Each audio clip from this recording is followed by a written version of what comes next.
ਸ਼੍ਰੀ ਅਕਾਲ ਦੋਸਤੋ, ਮੈਂ ਸੁਖਦੀਪ ਢਿੱਲੋਂ ਤੁਹਾਡੇ ਆਪਣੇ YouTube channel traveller Sukhdeep Dhillon, ਜਿਸ ਦੇ ਰਾਹੀਂ ਅਸੀਂ ਤੁਹਾਨੂੰ ਵੱਖ-ਵੱਖ ਜਿਹੜੇ ਹੈਗੇ ਸ਼ਖਸੀਅਤਾਂ ਨਾਲ ਮਿਲਾਉਂਦੇ ਰਹਿੰਦੇ ਹਾਂ। ਤੇ ਅੱਜ ਅਸੀਂ ਤੁਹਾਨੂੰ ਲੈ ਕੇ ਆਏ ਹਾਂ ਇੱਕ ਉਸ ਖਾਸ ਸ਼ਖਸੀਅਤ ਨਾਲ ਮਿਲਾਉਣ ਲਈ ਜਿਹੜੇ ਭਾਰਤ ਦਾ ਕੋਨਾ-ਕੋਨਾ ਘੁੰਮ ਚੁੱਕੇ ਹਨ ਅਤੇ ਭਾਰਤ ਸਟੇਟ ਤੋਂ ਇਲਾਵਾ ਉਹ ਹੋਰ ਫੋਰਨ ਕੰਟਰੀ ਦੇ ਵਿੱਚ ਵੀ ਆਪਣੀ ਬਾਈਕ ਰਾਹੀਂ ਧੁੰਮਾਂ ਪਾ ਚੁੱਕੇ ਹਨ ਤੇ ਬਹੁਤ ਹੀ ਉੱਘੇ ਘਮੱਕੜ ਨੇ ਉਹ। ਤੇ ਦੋਸਤੋ, ਮੈਂ ਤੁਹਾਨੂੰ ਹਜੇ ਉਹਨਾਂ ਦਾ ਨਾਮ ਨਹੀਂ ਦੱਸਾਂਗਾ ਤੇ ਕਿਉਂਕਿ ਤੁਹਾਡੇ ਲਈ ਇੱਕ ਸਰਪ੍ਰਾਈਜ਼ ਹੋਵੇਗਾ, ਕਿਉਂਕਿ ਸ਼ਾਇਦ ਤੁਸੀਂ ਉਹਨਾਂ ਨੂੰ ਮੇਰੇ ਤੋਂ ਪਹਿਲਾਂ ਵੀ ਜਾਣਦੇ ਹੋ। ਤੇ ਫਿਰ ਆਓ ਅੱਜ ਤੁਹਾਨੂੰ ਮਿਲਾਈਏ ਉਸ ਖਾਸ ਸ਼ਖਸੀਅਤ ਨਾਲ ਜੋ ਕਿ ਬਹੁਤ ਹੀ ਉੱਘੇ ਘਮੱਕੜ ਨੇ। ਆਓ ਮੇਰੇ ਨਾਲ ਜੀ, ਤੇ ਫਿਰ ਆਓ ਮੇਰੇ ਨਾਲ ਤੁਹਾਨੂੰ ਮਿਲਾਈਏ ਉਸ ਖਾਸ ਸ਼ਖਸੀਅਤ ਦੇ ਨਾਲ ਜਿਹੜੇ ਬਹੁਤ ਹੀ ਉੱਘੇ ਘਮੱਕੜ ਤੇ ਘੁੰਮਣ ਫਿਰਨ ਦੇ ਸ਼ੌਕੀਨ। ਮੇਰੇ ਨਾਲ ਚੱਲਦੇ ਚਲੋ ਦੋਸਤੋ, ਤੇ ਅੱਗੋਂ ਤੁਹਾਨੂੰ ਉਸ ਸ਼ਖਸੀਅਤ ਨਾਲ ਮਿਲਾਉਂਦੇ ਹਾਂ ਤੇ ਜਿਨ੍ਹਾਂ ਨੂੰ ਮਿਲ ਕੇ ਤੁਸੀਂ ਖੁਦ ਇੱਕ ਖੁਸ਼ੀ ਮਹਿਸੂਸ ਕਰੋਗੇ। ਆਓ ਦੋਸਤੋ, ਫਿਰ ਤੁਹਾਨੂੰ ਮਿਲਾਈਏ ਉਸ ਮਹਾਨ ਸ਼ਖਸੀਅਤ ਨਾਲ। ਵਾਹ ਜੀ ਵਾਹ, ਕੀ ਬਾਤ ਹੈ ਢਿੱਲੋਂ ਸਾਹਿਬ, ਵਾਟ ਅ ਸਰਪ੍ਰਾਈਜ਼। ਜੀ ਆਇਆਂ ਨੂੰ ਲਓ ਜੀ, ਵਾਹ ਵਾਹ, ਕਮਾਲ ਕਰਦੀ ਅੱਜ ਤਾਂ ਤੁਸੀਂ। ਹਾਂ, ਮੈਂ ਤੁਹਾਨੂੰ ਵੇਖ ਕੇ ਜੀ ਤੁਹਾਨੂੰ ਰੀਸ ਮਿਲਣ ਦੀ ਤੇ ਪਰਮਾਤਮਾ ਨੇ ਅੱਜ ਉਹ ਪੂਰੀ ਕੀਤੀ ਹੈ। ਗਾਰਡਨ ਹੋ ਗਿਆ। ਹਾਂਜੀ, ਬਾਗੋ ਬਾਗ ਹੋ ਗਏ। ਢਿੱਲੋਂ ਸਾਹਿਬ, ਅੱਜ ਕਿਵੇਂ ਰਾਹ ਭੁੱਲ ਗਏ ਤੁਸੀਂ ਫੋਨ ਫਾਨ ਕਰ ਦਿੰਦੇ ਕੋਈ, ਅਸੀਂ ਸਾਰੇ ਰਸਤਿਆਂ ਦੇ ਵਿੱਚ ਫੁੱਲ ਵਿਛਾ ਦੇਣੇ ਸੀ ਤੁਹਾਡੇ, ਬੈਂਡ ਬਾਜੇ ਨਾਲ ਤੁਹਾਡਾ ਸਵਾਗਤ ਕਰਦੇ। ਤੁਸੀਂ ਤਾਂ ਅਚਾਨਕ ਹੀ ਆ ਕੇ ਧਮਾਕਾ ਹੀ ਕਰਤਾ। ਬਸ ਮਾਨ ਸਾਹਿਬ, ਅਸੀਂ ਇੱਧਰੋਂ ਕਿਸੇ ਆਪਣੇ ਘਰੇਲੂ ਕੰਮ ਲਈ ਲੰਘ ਰਹੇ ਸੀ ਤੇ ਤੁਹਾਡੀ ਸ਼ਖਸੀਅਤ ਹੀ ਇੰਨੀ ਤਕੜੀ ਹੈ ਕਿ ਸਾਨੂੰ ਉਹਨੇ ਖਿੱਚ ਪਾਈ ਤੇ ਅਸੀਂ ਜਿਹੜਾ ਇੱਧਰੋਂ ਤੁਹਾਡੇ ਵੱਲ ਖਿੱਚੇ ਆਏ ਤੇ ਵੀ ਮਾਨ ਸਾਹਿਬ ਨੂੰ ਅੱਜ ਮਿਲਣਾ, ਉਹਨਾਂ ਨਾਲ ਦੋ ਚਾਰ ਗੱਲਾਂ ਕਰਨਾ, ਚਾਹ ਦਾ ਕੱਪ ਸਾਂਝਾ ਕਰਨਾ ਜੀ। ਵਾਹ ਜੀ ਵਾਹ, ਬੜੀ ਦਿਲੀ ਖੁਸ਼ੀ ਹੋਈ ਹੈ, ਕਿਉਂਕਿ ਇੱਕ ਫੀਲਡ ਦੇ ਦੋ ਬੰਦੇ ਜਦੋਂ ਆਪਸ ਵਿੱਚ ਮਿਲਦੇ ਆ ਤੇ ਗੱਲਾਂ ਬਾਤਾਂ ਕਰਦੇ ਆ, ਵੇਖ ਕੇ ਹੀ ਰੂਹ ਖੁਸ਼ ਹੋ ਜਾਂਦੀ ਹੈ। ਬਹੁਤ ਚਿਰ ਦੀ ਰੀਸ ਸੀ ਵੀ ਮਾਨ ਸਾਹਿਬ ਨਾਲ ਮਿਲ ਗਏ, ਚਾਹ ਦਾ ਕੱਪ ਸਾਂਝਾ ਕਰੀਏ ਤੇ ਤੁਹਾਡੇ ਤੋਂ ਕੋਈ ਅਸੀਂ ਗੁਰਮੰਤਰ ਜਿਹੜਾ ਸਾਡੇ ਜ਼ਿੰਦਗੀ 'ਚ ਅੱਗੇ ਕੰਮ ਆਵੇ ਤੇ ਸਾਡੇ ਦਰਸ਼ਕਾਂ ਦਾ ਵੀ ਉਹ ਕੰਮ ਆਵੇ ਤੇ ਉਹ ਲਈਏ ਤੁਹਾਡੇ ਤੋਂ। ਗੁਰਮੰਤਰ ਤਾਂ ਨਹੀਂ ਹੈ, ਆਪਾਂ ਆਪਸ 'ਚ ਦੋਹੇ ਭਰਾ ਰਲ ਕੇ ਕੁਛ ਨਾ ਕੁਛ ਗੱਲਾਂ ਬਾਤਾਂ ਕਰਾਂਗੇ। ਉਹ ਸ਼ਾਇਦ ਕਿਸੇ ਦੇ ਨਵੀਂ ਪੀੜ੍ਹੀ ਵਾਲੇ, ਕਿਸੇ ਬਾਈਕਰ ਦੇ ਜਾਂ ਕੋਈ ਐਡਵੈਂਚਰ ਮੈਨ ਹੈ, ਸ਼ਾਇਦ ਉਹਦੇ ਕੰਮ ਆ ਜੇ ਕੋਈ ਚੰਗੀ ਗੱਲ ਹੈ। ਕਿਉਂਕਿ ਤੁਹਾਡਾ ਤਜਰਬਾ ਇਹ ਬਹੁਤ ਡੂੰਘਾ ਤਜਰਬਾ, ਮੈਂ ਦੇਖਦਾ ਤੁਹਾਡਾ ਥੋੜਾ ਬਹੁਤਾ। ਹਾਂਜੀ, ਤੇ ਉਹ ਤਜਰਬੇ ਦੀ ਜਿਹੜੀ ਹੈਗੀ ਸਾਨੂੰ ਤੇ ਮੇਰੇ ਦਰਸ਼ਕਾਂ ਨੂੰ ਬਹੁਤ ਜ਼ਰੂਰਤ ਹੈ, ਕਿਉਂਕਿ ਜਦੋਂ ਵੀ ਕਿਤੇ ਅਸੀਂ ਘੁੰਮਣ ਜਾਂਦੇ ਹਾਂ ਤਾਂ ਬਹੁਤ ਜਿਹੜੀ ਹੈਗੇ ਸਾਨੂੰ ਰਸਤੇ 'ਚ ਦੁੱਖ ਤਕਲੀਫਾਂ ਜਾਂ ਕੋਈ ਲੋੜਾਂ ਪੈਂਦੀਆਂ ਤੇ ਉਹ ਤੁਸੀਂ ਉਹਨਾਂ 'ਚੋਂ ਗੁਜ਼ਰੇ ਹੋਏ ਹੋ ਤੇ ਤੁਹਾਡਾ ਜਿਹੜਾ ਤਜਰਬਾ ਉਹ ਸਾਡੇ ਤੇ ਮੇਰੇ ਦਰਸ਼ਕਾਂ ਦੇ ਕੰਮ ਆਵੇ ਤਾਂ ਇਹਦੇ 'ਚ ਮੈਨੂੰ ਲੱਗਦਾ ਵੀ ਤੁਹਾਨੂੰ ਕੋਈ ਇਤਰਾਜ਼ ਨਹੀਂ ਹੋਊਗਾ। ਨਾ ਇਤਰਾਜ਼ ਕਿਉਂ ਜਾ ਮਾਈ ਪਲਾਈਅਰ, ਜਿਵੇਂ ਤੁਸੀਂ ਕਹੋਗੇ ਆਪਾਂ ਜਿੰਨੇ ਕੁ ਜੋਗੇ ਹੈਗੇ ਆ ਉਹਨਾਂ ਕੁ ਆਪਾਂ ਦੱਸਾਂਗੇ ਤੁਹਾਨੂੰ, ਜਿੰਨਾ ਕੁ ਤਜਰਬਾ ਹੈਗਾ। ਅੱਜ ਅਸੀਂ ਤੁਹਾਨੂੰ ਛੱਡਣਾ ਨਹੀਂ, ਅਸੀਂ ਤੁਹਾਡੀਆਂ ਗੱਲਾਂ ਅੱਜ ਸੁਣਨੀਆਂ। ਆਓ ਜੀ ਆਓ। ਹਾਂ, ਮੈਂ ਤਾਂ ਕਹਿਣਾ ਹੀ ਭੁੱਲ ਗਿਆ ਤੁਹਾਨੂੰ, ਕੜੇ ਗੱਲਾਂ ਹੋ ਗਈਆਂ ਸੀ। ਆਓ ਬੈਠੋ। Thank you Mann Sahib, thank you. ਮਾਨ ਸਾਹਿਬ, ਅਸੀਂ ਤੁਹਾਨੂੰ ਜਦੋਂ ਤੋਂ ਜਾਣਦੇ ਹਾਂ ਉਹ ਤੋਂ ਮਾਨ ਸਾਹਿਬ ਕਰਦੇ ਰਹਿੰਦੇ ਹਾਂ ਵੀ ਮਾਨ ਸਾਹਿਬ ਤੁਹਾਡੀ ਜਿਹੜੀ ਸ਼ਖਸੀਅਤ ਬਾਰੇ। ਲਓ ਜੀ, ਚਾਹ ਆ ਗਈ ਆਪਣੀ, ਪਹਿਲਾਂ ਚਾਹ ਪੀ ਲਈਏ ਤੇ ਫਿਰ ਆਪਾਂ ਕਰਦੇ ਹਾਂ ਗੱਲ। ਹਾਂਜੀ, ਚਲੋ ਪਹਿਲਾਂ ਚਾਹ ਪੀ, ਠੰਡ ਦਾ ਟਾਈਮ ਹੈ ਜੀ, ਪਹਿਲਾਂ ਆਪਾਂ ਥੋੜੇ ਜਿਹੇ ਧੰਨਵਾਦ ਨਿੱਘੇ ਹੋਈਏ, ਹੈ ਨਾ ਜੀ। ਹਾਂ ਆ ਜਾਓ। ਚਲੋ ਆ ਜੀ, ਥੈਂਕ ਯੂ ਮਾਨ ਸਾਹਿਬ, ਬਹੁਤ ਤੁਹਾਡਾ ਧੰਨਵਾਦ ਜਿਹੜਾ ਤੁਸੀਂ ਠੰਡ ਦੇ ਵਿੱਚ ਸਾਨੂੰ ਜਿਹੜੀ ਚਾਹ ਗਰਮ ਚਾਹ ਪਿਲਾ ਰਹੇ ਹੋ। ਤੇ ਹੁਣ ਆਪਾਂ ਚਾਹ ਦੀਆਂ ਜਿਹੜੀਆਂ ਗਰਮ ਚੁਸਕੀਆਂ ਦੇ ਨਾਲ ਵਿੱਚ ਦੋ ਚਾਰ ਗੱਲਾਂ ਬਾਤਾਂ ਵੀ ਕਰਦੇ ਰਵਾਂਗੇ। ਸਾਡੇ ਕੋਲ ਇਹ ਹੈ ਵੀ ਚਾਹ ਹੀ ਹੈ, ਦੂਸਰੀ ਹੋਰ ਕੋਈ ਚੀਜ਼ ਤੋਂ ਮੈਂ ਗੁਰੇਜ਼ ਕਰਦਾ। ਅੱਛਾ ਤੇ ਚਾਹ ਪਿਆ ਸਕਦੇ ਆ ਬਸ। ਚਲੋ ਬਾਬਾ, ਅਸੀਂ ਵੀ ਚਾਹ ਲਈ ਆ ਜੀ ਤੇ ਉਹ ਚਾਹ ਲਈ ਆਪਾਂ ਇੱਕ ਦੂਜੇ ਨੂੰ ਮਿਲੇ ਆ ਤੇ ਹੁਣ ਚਾਹ ਦੇ ਨਾਲ ਤੁਹਾਡੀ ਜਿਹੜੀ ਹੈਗੀ ਹੈ ਹੋਰ ਜ਼ਿੰਦਗੀ ਦੇ ਬਾਰੇ ਜਿਹੜੀ ਹੋਰ ਅੱਗੇ ਝਾਤ ਪਾਵਾਂਗੇ ਆਪਾਂ। ਤੇ ਪਹਿਲਾਂ ਆਪਾਂ ਲਓ ਜੀ ਚਾਹ ਛਕੋ। ਥੈਂਕ ਯੂ ਸਰ ਤੁਹਾਡਾ ਚਾਹ ਪਿਲਾਉਣ ਲਈ। ਤੇ ਆਓ ਫਿਰ ਪਹਿਲਾਂ ਚਾਹ ਨੂੰ ਆਪਾਂ ਇਹਨੂੰ ਚੀਅਰਸ ਕਰ ਲਈਏ। ਹਾਂਜੀ ਬਿਲਕੁਲ ਸਰ, ਲਓ ਜੀ, ਕਿਉਂਕਿ ਆਪਾਂ ਇਹ ਕਰ ਸਕਦੇ ਹਾਂ। ਠੀਕ ਹੈ ਜੀ, ਠੀਕ ਹੈ। ਲਓ ਸਰ, ਥੈਂਕ ਯੂ। ਲਓ ਮਾਨ ਸਾਹਿਬ, ਤੁਸੀਂ ਵੀ ਲਓ। ਨਹੀਂ, ਮੈਂ ਥੋੜਾ ਜਿਹਾ ਗੁਰੇਜ਼ ਕਰਦਾ ਅੱਜ ਕੱਲ੍ਹ। ਅੱਛਾ ਅੱਛਾ ਅੱਛਾ, ਹਾਂ, ਸਿਹਤ ਠੀਕ ਨਾ ਹੋਣ ਕਰਕੇ ਨਾ ਠੀਕ ਹੈ ਥੋੜਾ ਜਿਹਾ ਇਸ ਤੋਂ ਮੈਂ ਓਕੇ ਓਕੇ, ਪਾਸੇ ਰਹਿਣਾ। ਠੀਕ ਹੈ। ਹੋਰ ਸੁਣਾਓ ਕੀ ਚੱਲ ਰਿਹਾ? ਤੇ ਇੱਕ ਮਾਨ ਸਾਹਿਬ, ਜਦੋਂ ਤੋਂ ਆਪਾਂ ਮਿਲੇ ਆ ਇੱਕ ਦੂਜੇ ਨੂੰ ਜਾਣਦੇ ਜੀ, ਮਾਨ ਸਾਹਿਬ ਕਰਕੇ ਤੁਹਾਡੇ ਨੂੰ ਮਿਲਦੇ ਆ, ਫੋਨ ਤੇ ਗੱਲ ਹੁੰਦੀ ਹੈ, ਹੋਰ ਆਪਾਂ ਆਸੇ ਪਾਸਿਓ। ਤੁਹਾਡਾ ਪੂਰਾ ਨਾਮ ਕੀ ਹੈ ਤੇ ਹੋਰ ਤੁਸੀਂ ਥੋੜਾ ਆਪਣੇ ਬਾਰੇ ਝਾਤ ਪਾਓ ਤੇ। ਲਓ ਜੀ, ਦੱਸ ਦਿੰਦੇ ਆ ਤੁਹਾਨੂੰ। ਹਾਂਜੀ ਹਾਂਜੀ, ਮੇਰਾ ਨਾਮ ਜਗਜੀਤ ਸਿੰਘ ਮਾਨ ਹੈ ਜੀ ਪੂਰਾ। ਓਕੇ। ਮੈਂ ਇਸੇ ਪਿੰਡ ਤੁੰਗਵਾਲੀ ਦਾ ਹੀ ਰਹਿਣ ਵਾਲਾ। ਅੱਛਾ ਜੀ, ਇੱਥੇ ਹੀ ਮੇਰਾ ਜਨਮ ਹੋਇਆ। ਠੀਕ ਹੈ। ਮੇਰੇ ਫਾਦਰ ਸਰਦਾਰ ਜਗਰੂਪ ਸਿੰਘ ਮਾਨ ਇੱਥੇ ਸਰਪੰਚ ਰਹੇ ਹੈ। ਮੇਰੇ ਚਾਚਾ ਜੀ ਵੀ ਸਰਦਾਰ ਕੁਲਵੰਤ ਸਿੰਘ ਮਾਨ ਪਹਿਲਾਂ ਸਰਪੰਚ ਰਹੇ ਹੈ। ਉਹਨਾਂ ਦੇ ਫਾਦਰ ਜਿਹੜੇ ਸੀਗੇ ਸਰਦਾਰ ਚੰਦ ਸਿੰਘ, ਉਹ ਵੀ ਸਰਪੰਚ ਰਹੇ ਹੈ। ਮੇਰੇ ਪੜਦਾਦਾ ਜੀ ਸਰਦਾਰ ਮੈਂਗਲ ਸਿੰਘ, ਉਹ ਵੀ ਇਸ ਪਿੰਡ ਦੇ ਪਹਿਲਾਂ ਸਰਪੰਚ ਰਹੇ, ਜਾਣੀ ਕਿ 4 ਪੀੜ੍ਹੀਆਂ ਗੁੱਡ, ਇਸ ਪਿੰਡ ਦੇ ਵਿੱਚ ਸਰਪੰਚੀ ਕੀਤੀ। ਠੀਕ ਹੈ ਜੀ, ਔਰ ਪਿੰਡ ਦੇ ਵਿਕਾਸ ਦੇ ਵਿੱਚ ਜਿੰਨਾ ਕੁ ਯੋਗਦਾਨ ਹੋਇਆ ਉਹ ਪਾਇਆ। ਠੀਕ ਹੈ। ਮੈਂ ਵੀ ਜਦੋਂ BA ਕਰਨ ਤੋਂ ਬਾਅਦ ਇੱਥੇ ਆਇਆ ਪਿੰਡ ਦੇ ਵਿੱਚ, MA ਕਰਨ ਲੱਗਿਆ ਮੈਂ ਬਠਿੰਡੇ ਰਜਿੰਦਰਾ ਕਾਲਜ 'ਚ। ਹਾਂਜੀ, ਤੇ ਉਦੋਂ ਪਹਿਲਾ ਕਲੱਬ ਬਣਾ ਕੇ, ਉਦੋਂ ਕਲੱਬਾਂ ਦਾ ਸੰਕਲਪ ਨਹੀਂ ਸੀ ਪਤਾ ਲੋਕਾਂ ਨੂੰ, ਪਹਿਲਾ ਕਲੱਬ ਬਣਾ ਕੇ ਪਿੰਡ ਦੇ ਸਾਂਝੇ ਕੰਮ ਸ਼ੁਰੂ ਕਰਨ ਦੀ ਕੋਸ਼ਿਸ਼ ਕੀਤੀ। ਲਾਇਬ੍ਰੇਰੀ ਬਣਾਈ ਪਿੰਡ ਦੇ ਵਿੱਚ, ਸਾਰੀਆਂ ਸੜਕਾਂ ਜਿਹੜੀਆਂ ਚੌੜੀਆਂ ਕੀਤੀਆਂ, ਸਾਰੇ ਰਾਹ ਚੌੜੇ ਕੀਤੇ, ਸਕੂਲ ਦੀ ਹਾਲਤ ਸੁਧਾਰੀ, ਪਿੰਡ 'ਚ ਹਸਪੀਟਲ ਬਣਾਉਣ ਵਾਸਤੇ ਐਕਟੀਵਿਟੀ ਕੀਤੀ।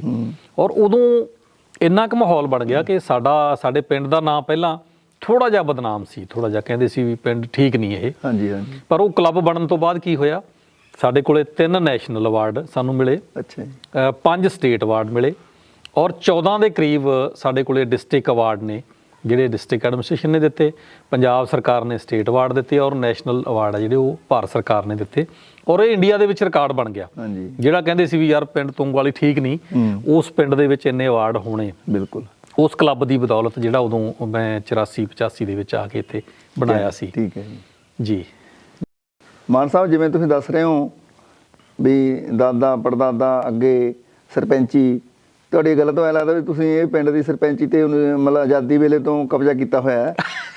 ਨਹੀਂ, ਕਬਜ਼ਾ ਤਾਂ ਕਿਸੇ ਦਾ ਵੀ ਨਹੀਂ ਹੁੰਦਾ। ਉਹ ਇੱਕ ਕਹਿਣ ਦੀ ਗੱਲ ਹੁੰਦੀ ਹੈ, ਵੈਸੇ ਤਾਂ ਜਿੱਥੇ ਪਿਆਰ ਹੁੰਦਾ ਜੀ, ਜਿਹਨੂੰ ਪਿੰਡ ਕੋਈ ਮਹਾਨਤਾ ਹੁੰਦੀ ਹੈ ਜਾਂ ਪਿੰਡ ਉਹਨੂੰ ਪ੍ਰਵਾਨ ਕਰਦਾ, ਫੇਰ ਹੀ ਇਹ ਉਹਦੇ ਮਿਲਦੇ ਆਪਾਂ ਨੂੰ। ਬਿਲਕੁਲ ਹੈ ਨਾ ਜੀ, ਇਸ ਤਰ੍ਹਾਂ ਨਹੀਂ ਮਿਲਦੇ। ਤੇ ਮਾਨ ਸਾਹਿਬ, ਤੁਸੀਂ ਇਹ ਦੱਸੋ ਵੀ ਤੁਹਾਡੀ, ਤੁਸੀਂ ਦੱਸ ਚੁੱਕੇ ਹੋ ਯੋਗਤਾ, ਪੜ੍ਹਾਈ ਆਪਣੀ ਦੱਸਤੀ ਹੈ, ਆਪਣੇ ਪਿੰਡ ਬਾਰੇ ਦੱਸਤਾ, ਤੁਹਾਡੀ ਹੁਣ ਇਸ ਟਾਈਮ ਤੇ ਰਿਹਾਇਸ਼ ਜਿਹੜੀ ਹੈਗੀ ਤੁਸੀਂ ਦੱਸਿਆ ਵੀ ਉਹ ਮੁਕਤਸਰ ਹੈ। ਹਾਂਜੀ ਹਾਂਜੀ। ਤੇ ਤੁਸੀਂ ਆਪਣੇ ਪਿੰਡ ਨੂੰ ਛੱਡ ਕੇ ਫਿਰ ਮੁਕਤਸਰ ਕਿਉਂ ਪੱਕੇ ਡੇਰ ਲਾਏ ਹੈ ਜੀ? ਅਸਲ 'ਚ ਇਹ ਸੀਗਾ ਕਿ ਮੈਂ 7ਵੀਂ 'ਚ ਤੁਹਾਨੂੰ ਦੱਸਿਆ ਵੀ 7ਵੀਂ ਕਲਾਸ ਦੇ ਵਿੱਚ ਮੈਂ ਮੁਕਤਸਰ ਪੜ੍ਹਨ ਚਲਾ ਗਿਆ ਸੀਗਾ। ਠੀਕ ਹੈ ਜੀ। 6ਵੀਂ ਤੱਕ ਇੱਥੇ ਪੜ੍ਹਿਆ ਸੀ, ਫਿਰ BA ਉੱਥੋਂ ਕੀਤੀ। ਠੀਕ ਹੈ ਜੀ। ਤੇ ਜਦੋਂ ਮੈਂ BA ਦੇ ਵਿੱਚ ਸੀ, ਉਸੇ ਦੌਰਾਨ ਹੈ ਜਿਹੜਾ ਸਾਡੇ ਪਿੰਡ ਦੇ ਵਿੱਚ ਮਤਲਬ ਕਤਲੋਗਾਰਦ ਸ਼ੁਰੂ ਹੋ ਗਈ। ਮੇਰੇ ਜਿਹੜੀ ਵੱਡੀ ਪੀੜ੍ਹੀ ਸੀ ਸਾਥੋਂ, ਉਹਦੇ 'ਚ ਕਾਫੀ ਸਾਰਾ ਜਿਹੜਾ ਮਰਡਰ ਹੋਏ, ਤੇ ਮਾਹੌਲ ਇੰਨਾ ਖਰਾਬ ਹੋ ਗਿਆ ਕਿ ਇੱਥੇ ਰਹਿ ਕੇ ਮੈਂ ਪੜ੍ਹ ਨਹੀਂ ਸੀ ਸਕਦਾ। ਠੀਕ ਹੈ ਜੀ। ਮੇਰੇ ਫਾਦਰ ਸਾਹਿਬ ਨੇ ਫਿਰ ਮੈਨੂੰ ਆਖਿਆ, ਉਹਨਾਂ ਨੇ ਆਪ ਵੀ ਨੌਕਰੀ ਛੱਡੀ। ਠੀਕ ਹੈ ਜੀ। ਕਿਉਂਕਿ ਉਹ ਸਿਹਤ ਵਿਭਾਗ 'ਚ ਸੀਗੇ, ਉਹਨਾਂ ਨੇ ਨੌਕਰੀ ਛੱਡ ਕੇ ਪਿੰਡ ਦੇ ਵਿੱਚ ਆ ਕੇ ਸਾਰੇ ਪਰਿਵਾਰ ਨੂੰ ਸੰਭਾਲਿਆ, ਕੇਸ ਸੰਭਾਲੇ। ਹਾਂਜੀ। ਤੇ ਮੈਨੂੰ ਉਹ ਇਸ ਚੀਜ਼ ਤੋਂ ਬਾਹਰ ਰੱਖਣਾ ਚਾਹੁੰਦੇ ਸੀ। ਠੀਕ ਹੈ। ਮੈਨੂੰ ਕਹਿੰਦੇ ਸੀ ਵੀ ਤੂੰ ਪੜ੍ਹਾਈ ਪੂਰੀ ਕਰਨੀ ਹੈ ਤੇ ਤੇਰਾ ਮੰਜ਼ਿਲ ਹੋਰ ਹੈ, ਤੇਰੀ ਗੱਲ ਹੋਰ ਹੈ। ਤੇ ਮੈਂ ਮੁਕਤਸਰ ਹੀ BA ਕੀਤੀ ਪਹਿਲਾਂ। ਅੱਛਾ ਜੀ। ਫਿਰ ਉਸ ਤੋਂ ਬਾਅਦ ਮੈਂ ਰਜਿੰਦਰਾ ਕਾਲਜ ਦੇ ਵਿੱਚ ਪੜ੍ਹਨਾ ਸ਼ੁਰੂ ਕੀਤਾ, ਤੇ ਫਿਰ ਮੈਂ ਦੁਬਾਰਾ ਪਿੰਡ ਆਇਆ। ਬਿਲਕੁਲ। ਤੇ ਜਦੋਂ ਮੈਂ ਆਪਣੀ ਪੜ੍ਹਾਈ ਪੂਰੀ ਕੀਤੀ, ਮੈਂ ਪੋਲੀਟੀਕਲ ਸਾਇੰਸ ਦੀ MA ਕੀਤੀ ਇੱਥੋਂ ਰਜਿੰਦਰਾ ਕਾਲਜ ਦੇ ਵਿੱਚੋਂ। ਠੀਕ ਹੈ। ਫਿਰ ਮੈਂ ਸੋਸ਼ੀਓਲੋਜੀ ਦੀ MA ਕੀਤੀ। ਹਾਂਜੀ। ਔਰ ਮੈਂ ਸਿਰਫ 1 ਸਾਲ ਵਿਹਲਾ ਰਿਹਾ। ਠੀਕ ਹੈ। ਫਿਰ ਉਸ ਤੋਂ ਬਾਅਦ ਮੇਰੀ ਪੋਸਟਿੰਗ ਹੋ ਗਈ ਤੇ 32 ਸਾਲ ਮੈਂ ਨਹਿਰੂ ਯੁਵਾ ਕੇਂਦਰ ਦੇ ਵਿੱਚ ਨੌਕਰੀ ਕਰਦੇ ਕਰਦੇ ਵੱਖਰੀਆਂ ਸਟੇਟਸ ਦੇ ਵਿੱਚ ਔਰ ਵੱਖਰੇ ਜ਼ਿਲ੍ਹਿਆਂ ਦੇ ਵਿੱਚ ਮੈਨੂੰ ਜਾਣ ਦਾ ਮੌਕਾ ਮਿਲਿਆ। ਤੇ ਹੁਣ ਮੈਂ ਰਿਟਾਇਰ ਹੋਣ ਤੋਂ ਬਾਅਦ 2021 ਦੇ ਵਿੱਚ ਫਿਰ ਮੈਂ ਪਿੰਡ 'ਚ ਆ ਕੇ ਫਿਰ ਆਪਣਾ ਮਕਾਨ ਹੈ ਜਿਹੜਾ ਉਹ ਬਣਾਇਆ ਇੱਥੇ। ਠੀਕ ਹੈ ਜੀ। ਤੇ ਮੁਕਤਸਰ ਰਹਿਣ ਦਾ ਕਾਰਨ ਇਹ ਸੀ ਕਿ ਸ਼ੁਰੂ ਦੇ ਵਿੱਚ ਹੀ ਜਦੋਂ ਮੁਕਤਸਰ ਨਾਲ ਇੰਨਾ ਮੋਹ ਸੀ, ਫਿਰ ਇੱਥੇ ਦੁਸ਼ਮਣੀ ਇੰਨੀ ਸੀ, ਕੇਸਾਂ ਦਾ ਡਰ ਸੀ, ਔਰ ਕਈ ਹੋਰ ਚੀਜ਼ਾਂ ਦਾ ਵੀ ਹੋ ਜਾਂਦਾ ਹੈ, ਸਿਕਿਉਰਿਟੀ ਦਾ ਵੀ ਸੀਗਾ, ਤੇ ਉੱਥੇ ਮੁਕਤਸਰ ਰਹਿਣ ਲੱਗ ਪਿਆ।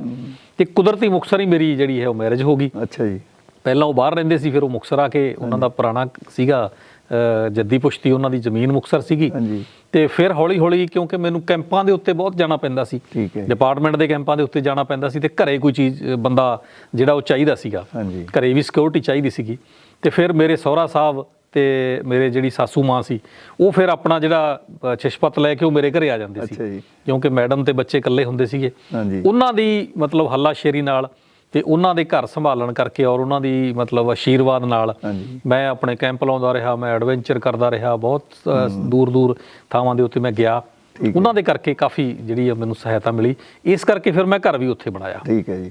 ਚਲੋ ਮਾਨ ਸਾਹਿਬ, ਤੁਸੀਂ ਜਿਵੇਂ ਦੱਸਿਆ ਵੀ ਤੁਹਾਡੇ ਪੇਰੈਂਟਸ ਨੇ ਤੁਹਾਡੇ ਖਾਤਰ ਆਪਣੀ ਜੌਬ ਨੂੰ ਮਤਲਬ ਛੱਡ ਦਿੱਤੀ ਸੀ, ਤੇ ਇਹ ਪੇਰੈਂਟਸ ਨੂੰ ਕਈ ਕੁਰਬਾਨੀਆਂ ਆਪਣੇ ਇਲਾਜ ਲਈ ਕਰਨੀਆਂ ਪੈਂਦੀਆਂ। ਜੀ ਜੀ ਬਿਲਕੁਲ। ਤੇ ਉਹ ਜਿਹੜੀਆਂ ਉਹਨਾਂ ਨੇ ਕੀਤੀਆਂ, ਇਹਦੇ ਲਈ ਅਸੀਂ ਉਹਨਾਂ ਨੂੰ ਵੀ ਸੈਲੂਟ ਕਰਦੇ ਹਾਂ।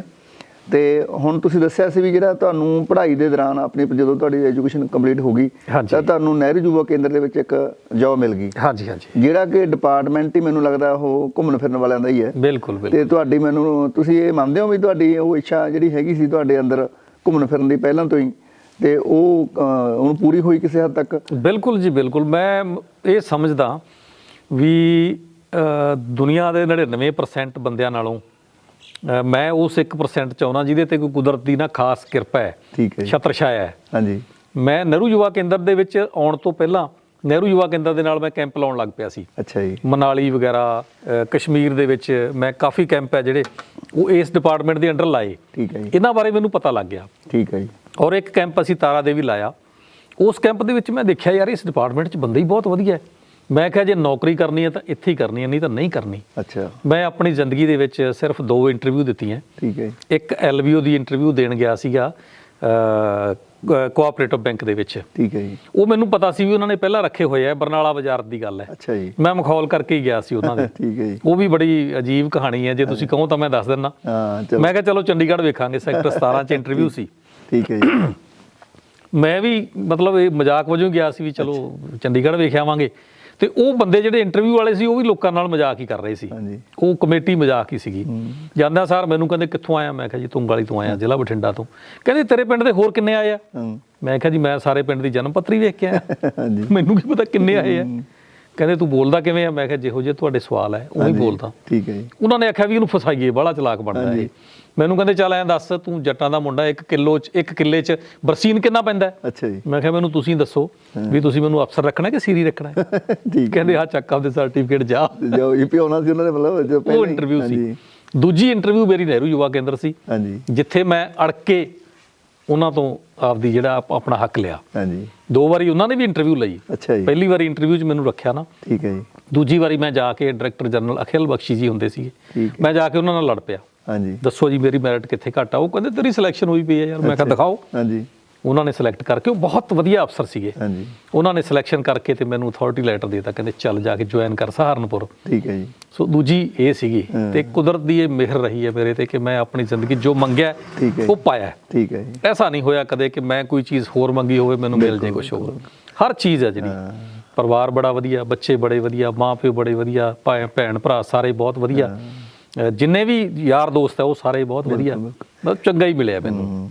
ਅਸਲ 'ਚ ਉਹ ਕਹਿੰਦੇ ਹੁੰਦੇ ਨਾ ਵੀ ਜਿਹੋ ਜਿਹੀ ਸਾਡੀ ਸੋਚ ਹੁੰਦੀ ਹੈ, ਜਿਹੋ ਜਿਹਾ ਸਾਡਾ ਦੇਖਣ ਦਾ ਨਜ਼ਰੀਆ ਹੁੰਦਾ, ਸਾਨੂੰ ਸਾਰੀ ਦੁਨੀਆ ਵੀ ਉਹੋ ਜਿਹੀ ਦਿੰਦੀ ਹੈ ਜੀ। ਜੇ ਇਨਸਾਨ ਖੁਦ ਚੰਗਾ ਹੈ, ਉਹਦਾ ਬਿਹੇਵੀਅਰ ਚੰਗਾ ਹੈ, ਤਾਂ ਉਹਨੂੰ ਗਾਂਹ ਮਿਲਣ ਵਾਲਾ ਵੀ ਉਹੋ ਜਿਹੇ ਹੁੰਦੇ ਆ।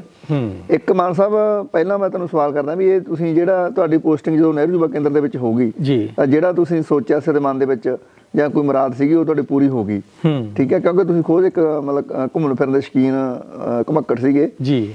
ਤੇ ਉਹ ਤਾਂ ਤੁਸੀਂ ਫਿਰ ਅਲੱਗ-ਅਲੱਗ ਸਟੇਟਾਂ ਦੇ ਵਿੱਚ, ਜਿਵੇਂ ਇਹ ਪੋਸਟ ਭਾਰਤ ਸਟੇਟ ਲੈਵਲ ਦੀ ਹੈ, ਤੁਸੀਂ ਅਲੱਗ-ਅਲੱਗ ਸਟੇਟਾਂ ਦੇ ਵਿੱਚ ਕੰਮ ਕੀਤਾ ਹੋਊਗਾ। ਤੁਹਾਨੂੰ ਆਪਣੀ ਜੌਬ ਦੇ ਦੌਰਾਨ ਕਿੰਨੇ ਸਟੇਟਾਂ 'ਚ ਕੰਮ ਕਰਨ ਦਾ ਜਿਹੜਾ ਹੈਗਾ ਮੌਕਾ ਮਿਲਿਆ, ਤੇ ਉੱਥੋਂ ਤੁਸੀਂ ਕੀ ਜਿਹੜਾ ਹੈਗਾ ਆਪਣੀ ਜ਼ਿੰਦਗੀ ਦੇ ਸੁਧਾਰ ਲਈ ਜਾਂ ਲੋਕਾਂ ਲਈ ਜਾਂ ਆਪਣੇ ਲਈ ਕੀ ਤੁਸੀਂ ਉੱਥੇ ਇੰਜੋਏ ਕੀਤਾ, ਕੀ ਸਿੱਖਿਆ ਸਰ?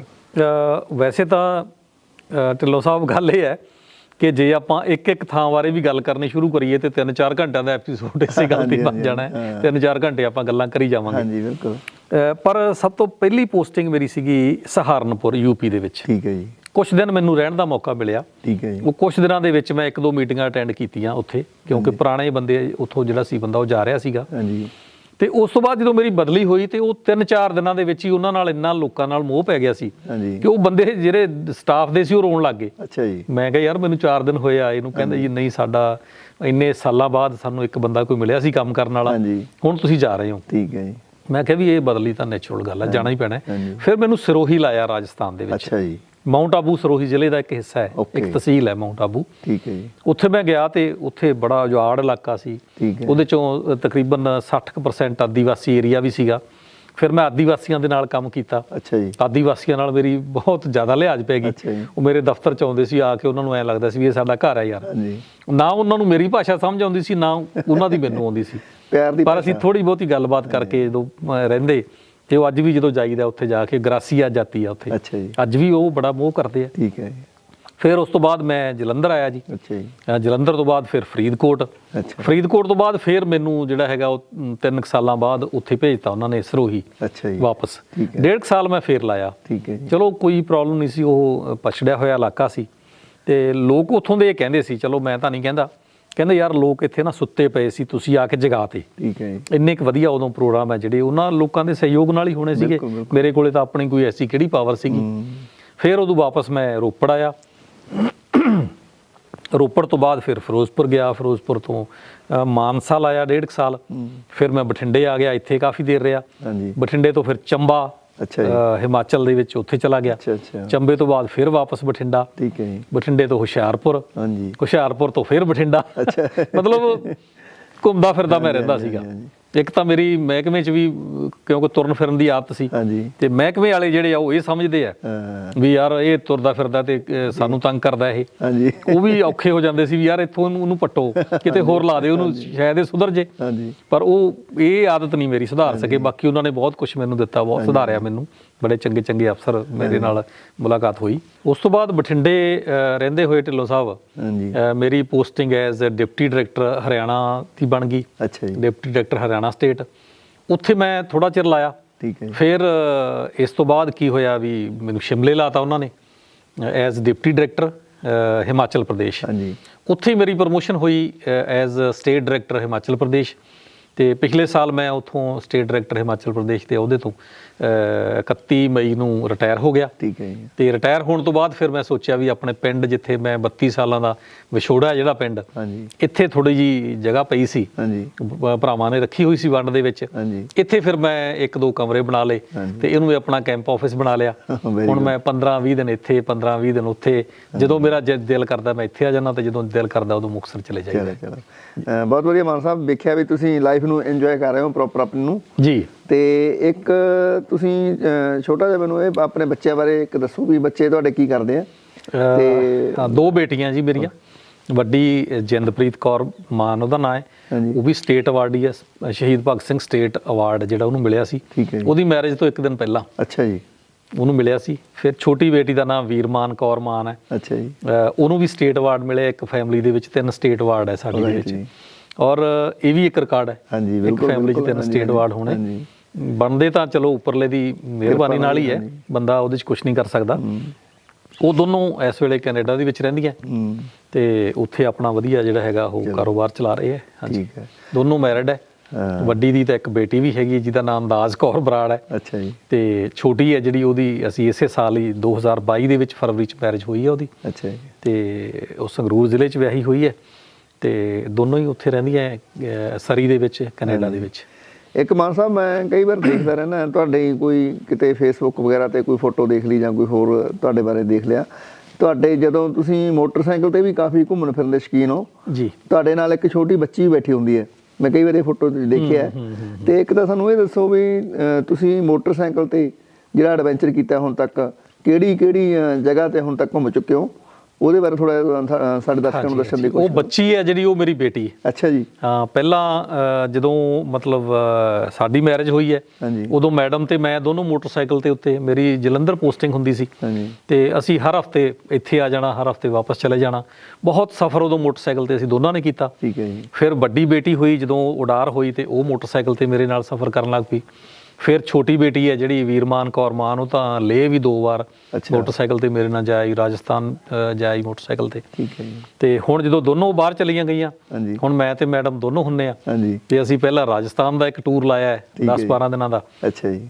ਤੇ ਹੁਣ 1 ਮਹੀਨੇ ਦਾ ਟੂਰ ਅਸੀਂ ਇਸੇ ਸਾਲ ਫਰਵਰੀ ਤੋਂ ਮਾਰਚ ਤੱਕ ਅਸੀਂ ਤ੍ਰਿਵੇਂਦਰਮ ਤੋਂ ਸ਼ੁਰੂ ਕੀਤਾ ਸੀ। ਕੇਰਲਾ ਦੀ ਰਾਜਧਾਨੀ ਹੈ ਤ੍ਰਿਵੇਂਦਰਮ। ਠੀਕ ਹੈ ਜੀ। ਅਸੀਂ ਮੋਟਰਸਾਈਕਲ ਰੱਖ ਕੇ ਲੈ ਗਏ ਸੀ ਗੱਡੀ ਤੇ ਇੱਥੋਂ। ਅੱਛਾ ਜੀ। ਤੇ ਉੱਥੇ ਜਾ ਕੇ ਫਿਰ ਅਸੀਂ ਤ੍ਰਿਵੇਂਦਰਮ ਤੋਂ ਸ਼ੁਰੂ ਕਰਕੇ ਉਹਦਾ ਨਾਂ ਰੱਖਿਆ ਸੀ ਤ੍ਰਿਵੇਂਦਰਮ ਟੂ ਤੁੰਗਵਾਲੀ। ਅੱਛਾ ਜੀ। ਮਤਲਬ 3 ਟੀਆਂ ਇਕੱਠੀਆਂ ਹੋ ਗਈਆਂ, ਤੇ ਉੱਥੋਂ ਚੱਲੇ ਅਸੀਂ 1 ਮਹੀਨੇ ਬਾਅਦ 11 ਸਟੇਟਾਂ ਦਾ ਦੌਰਾ ਕਰਕੇ ਅਸੀਂ ਵਾਪਸ ਇਸੇ ਜਗ੍ਹਾ, ਇਸੇ ਘਰ ਦੇ ਵਿੱਚ ਆਏ ਸੀਗੇ। ਔਰ ਪਿੰਡ ਵਾਲਿਆਂ ਨੇ ਬੜੀ ਖੁਸ਼ੀ ਮਨਾਈ ਉਸ ਗੱਲ ਦੀ। ਔਰ ਪਿੰਡ ਵਾਲੇ ਮੋਹ ਵੀ ਬਹੁਤ ਕਰਦੇ ਆ ਮੇਰਾ ਖਾਸ ਤੌਰ ਤੇ, ਮਤਲਬ ਇਹਨਾਂ ਨੂੰ ਬਹੁਤ ਜ਼ਿਆਦਾ ਮੋਹ ਹੈ। ਮੇਰੇ ਵਿਰੋਧੀ ਹੈ ਜਿਹੜੇ, ਉਹ ਵੀ ਕਹਿੰਦੇ ਆ ਵੀ ਯਾਰ ਇਹ ਠੀਕ ਹੈ, ਇਹ ਬੰਦਾ ਗਲਤ ਨਹੀਂ ਹੈਗਾ। ਇਹੀ ਹੁੰਦਾ ਜੀ, ਇਹ ਤੁਹਾਡੀ ਗੱਲ ਬਿਲਕੁਲ ਠੀਕ ਹੈ ਜੀ। ਜਿਹੜੇ ਦੋਸਤ ਮਿੱਤਰ ਹੁੰਦਾ ਉਹ ਤਾਂ ਹੁੰਦਾ ਹੀ ਹੁੰਦਾ, ਵਿਰੋਧੀ ਦਾ ਜਿਹੜਾ ਮਨ ਜਿੱਤਣਾ ਉਹ ਇੱਕ ਇਨਸਾਨ 'ਚ ਖੂਬੀ ਹੋਣੀ ਚਾਹੀਦੀ, ਫੇਰ ਹੀ ਉਹ ਆਪਾਂ ਨੂੰ ਸਲਾਉਂਦੇ ਆ। ਇੱਕ ਮਾਨ ਸਾਹਿਬ, ਤੁਸੀਂ ਪਿੱਛੇ ਅਸੀਂ ਸੁਣਿਆ ਸੀ ਵੀ ਆਪਣੇ ਬਠਿੰਡੇ ਦੇ ਕਈ ਬਾਈਕਰ, ਮਤਲਬ ਟੂਰ ਸੀਗਾ ਜਿਹੜਾ ਸਿੰਗਾਪੁਰ ਦਾ ਟੂਰ ਬਣਾਇਆ ਹੋਇਆ ਸੀਗਾ। ਹਾਂਜੀ ਹਾਂਜੀ। ਤੇ ਇੱਕ ਤਾਂ ਸਾਨੂੰ ਉਹ ਸਿੰਗਾਪੁਰ ਦੇ ਟੂਰ ਬਾਰੇ ਥੋੜਾ ਜਿਹਾ ਚਾਨਣਾ ਪਾਓ ਵੀ ਉਹ ਕਿਸ ਤਰ੍ਹਾਂ ਟੂਰ ਸੀ, ਕਿਵੇਂ ਤੁਹਾਡਾ ਉਹ ਟੂਰ ਰਿਹਾ, ਤੇ ਨਾਲ ਹੀ ਸਾਨੂੰ ਤੁਸੀਂ ਇਹ ਵੀ ਦੱਸੋ ਵੀ ਤੁਸੀਂ ਇੰਨੇ ਲੰਬੇ ਲੰਬੇ ਟੂਰ ਲਾਏ ਆ, ਆਪਣੇ ਪਰਿਵਾਰ ਬਾਹਰ ਨਹੀਂ ਲਾਏ, ਆਪਣੇ ਬੱਚਿਆਂ ਨਾਲ ਲਾਏ ਆ, ਜਾਂ ਤੁਸੀਂ ਇਕੱਲੇ ਸੋਲੋ ਟੂਰ ਵੀ ਲਾਏ ਹੋਣਗੇ, ਕਿ ਕਦੇ ਤੁਹਾਨੂੰ ਕੋਈ ਇਹੋ ਜਿਹੀ ਪਰੇਸ਼ਾਨੀ, ਕੋਈ ਦਿੱਕਤ ਰਸਤੇ 'ਚ ਆਈ ਹੋਵੇ ਜਿਹੜੀ ਤੁਹਾਨੂੰ ਮਤਲਬ ਹੁਣ ਵੀ ਉਹ ਮਤਲਬ ਯਾਦ ਹੋਵੇ ਯਾਰ ਉਹ ਤਾਂ ਘਟਨਾ ਸਹੀ ਨਹੀਂ ਸੀ? ਐਸਾ ਟੂਰ ਸੁਖਦੀਪ ਜੀ ਕੋਈ ਵੀ ਨਹੀਂ ਹੋਇਆ ਵੀ ਜਿਹਦੇ 'ਚ ਮੈਨੂੰ ਕੋਈ ਦਿੱਕਤ ਨਾ ਆਈ ਹੋਵੇ। ਅੱਛਾ ਜੀ। ਤੇ ਐਸਾ ਵੀ ਟੂਰ ਕੋਈ ਨਹੀਂ ਹੋਇਆ ਕਿ ਉਹ ਦਿੱਕਤ ਹੱਲ ਨਾ ਹੋਈ ਹੋਵੇ। Good, right. ਜਿੱਥੇ ਸਮੱਸਿਆ ਸੀਗੀ, ਸਮੱਸਿਆ ਦੀ ਜਿਹੜੀ ਹੈ ਉਹ ਹੱਲ ਵੀ ਸਮੱਸਿਆ ਦਾ ਉੱਥੇ ਹੀ ਸੀਗਾ, ਭਾਲਣਾ ਪੈਂਦਾ ਸੀ, ਲੱਭ ਲੈਂਦੇ ਸੀਗੇ। ਜਿਹੜਾ ਤੁਸੀਂ ਆਪਾਂ ਗੱਲ ਕੀਤੀ ਹੈ, ਸਭ ਤੋਂ ਪਹਿਲਾਂ ਜਿਹੜਾ ਸਵਾਲ ਕੀਤਾ ਸੀਗਾ ਤੁਹਾਡੇ ਸਵਾਲ ਦਾ ਅੱਧਾ ਹਿੱਸਾ ਜਿਹੜਾ ਕਿ ਸਿੰਗਾਪੁਰ ਦਾ ਟੂਰ ਬਣਿਆ, ਅਸਲ ਦੇ ਵਿੱਚ ਉਦੋਂ ਮੈਂ ਗਿਆ ਸੀਗਾ ਉਸ ਤੋਂ ਪਹਿਲਾਂ ਸਾਲ ਕੁ ਆਸਟ੍ਰੇਲੀਆ। ਅੱਛਾ ਜੀ। ਆਸਟ੍ਰੇਲੀਆ 'ਚ ਮੈਂ ਲਾਈਵ ਹੋਇਆ ਤੇ ਕੁਝ ਦੋਸਤਾਂ ਨੇ ਮੈਨੂੰ ਆਖਿਆ ਯਾਰ ਕਦੇ ਸਾਨੂੰ ਵੀ ਨਾਲ ਲੈ ਕੇ ਜਾਇਆ ਕਰੋ। ਠੀਕ ਹੈ ਜੀ। ਮੈਂ ਕਿਹਾ ਜੀ ਚਲੋ ਠੀਕ ਹੈ, ਜਾਇਆ ਕਰਾਂਗੇ ਲੈ ਕੇ ਤੁਹਾਨੂੰ ਨਾਲ। ਬਿਲਕੁਲ ਜੀ। ਜਦੋਂ ਵਾਪਸ ਆਏ ਤੇ ਮੇਰੇ ਇੱਕ ਦੋਸਤ ਨੇ ਰਘਵੀਰ ਸਿੰਘ ਖਾਰਾ, ਹਾਂਜੀ, ਉਹ ਡਿਸਟ੍ਰਿਕਟ ਯੂਥ ਕੋਆਰਡੀਨੇਟਰ ਰਿਟਾਇਰ ਹੋਏ ਨੇ ਫਿਰੋਜ਼ਪੁਰ ਤੋਂ। ਠੀਕ ਹੈ ਜੀ।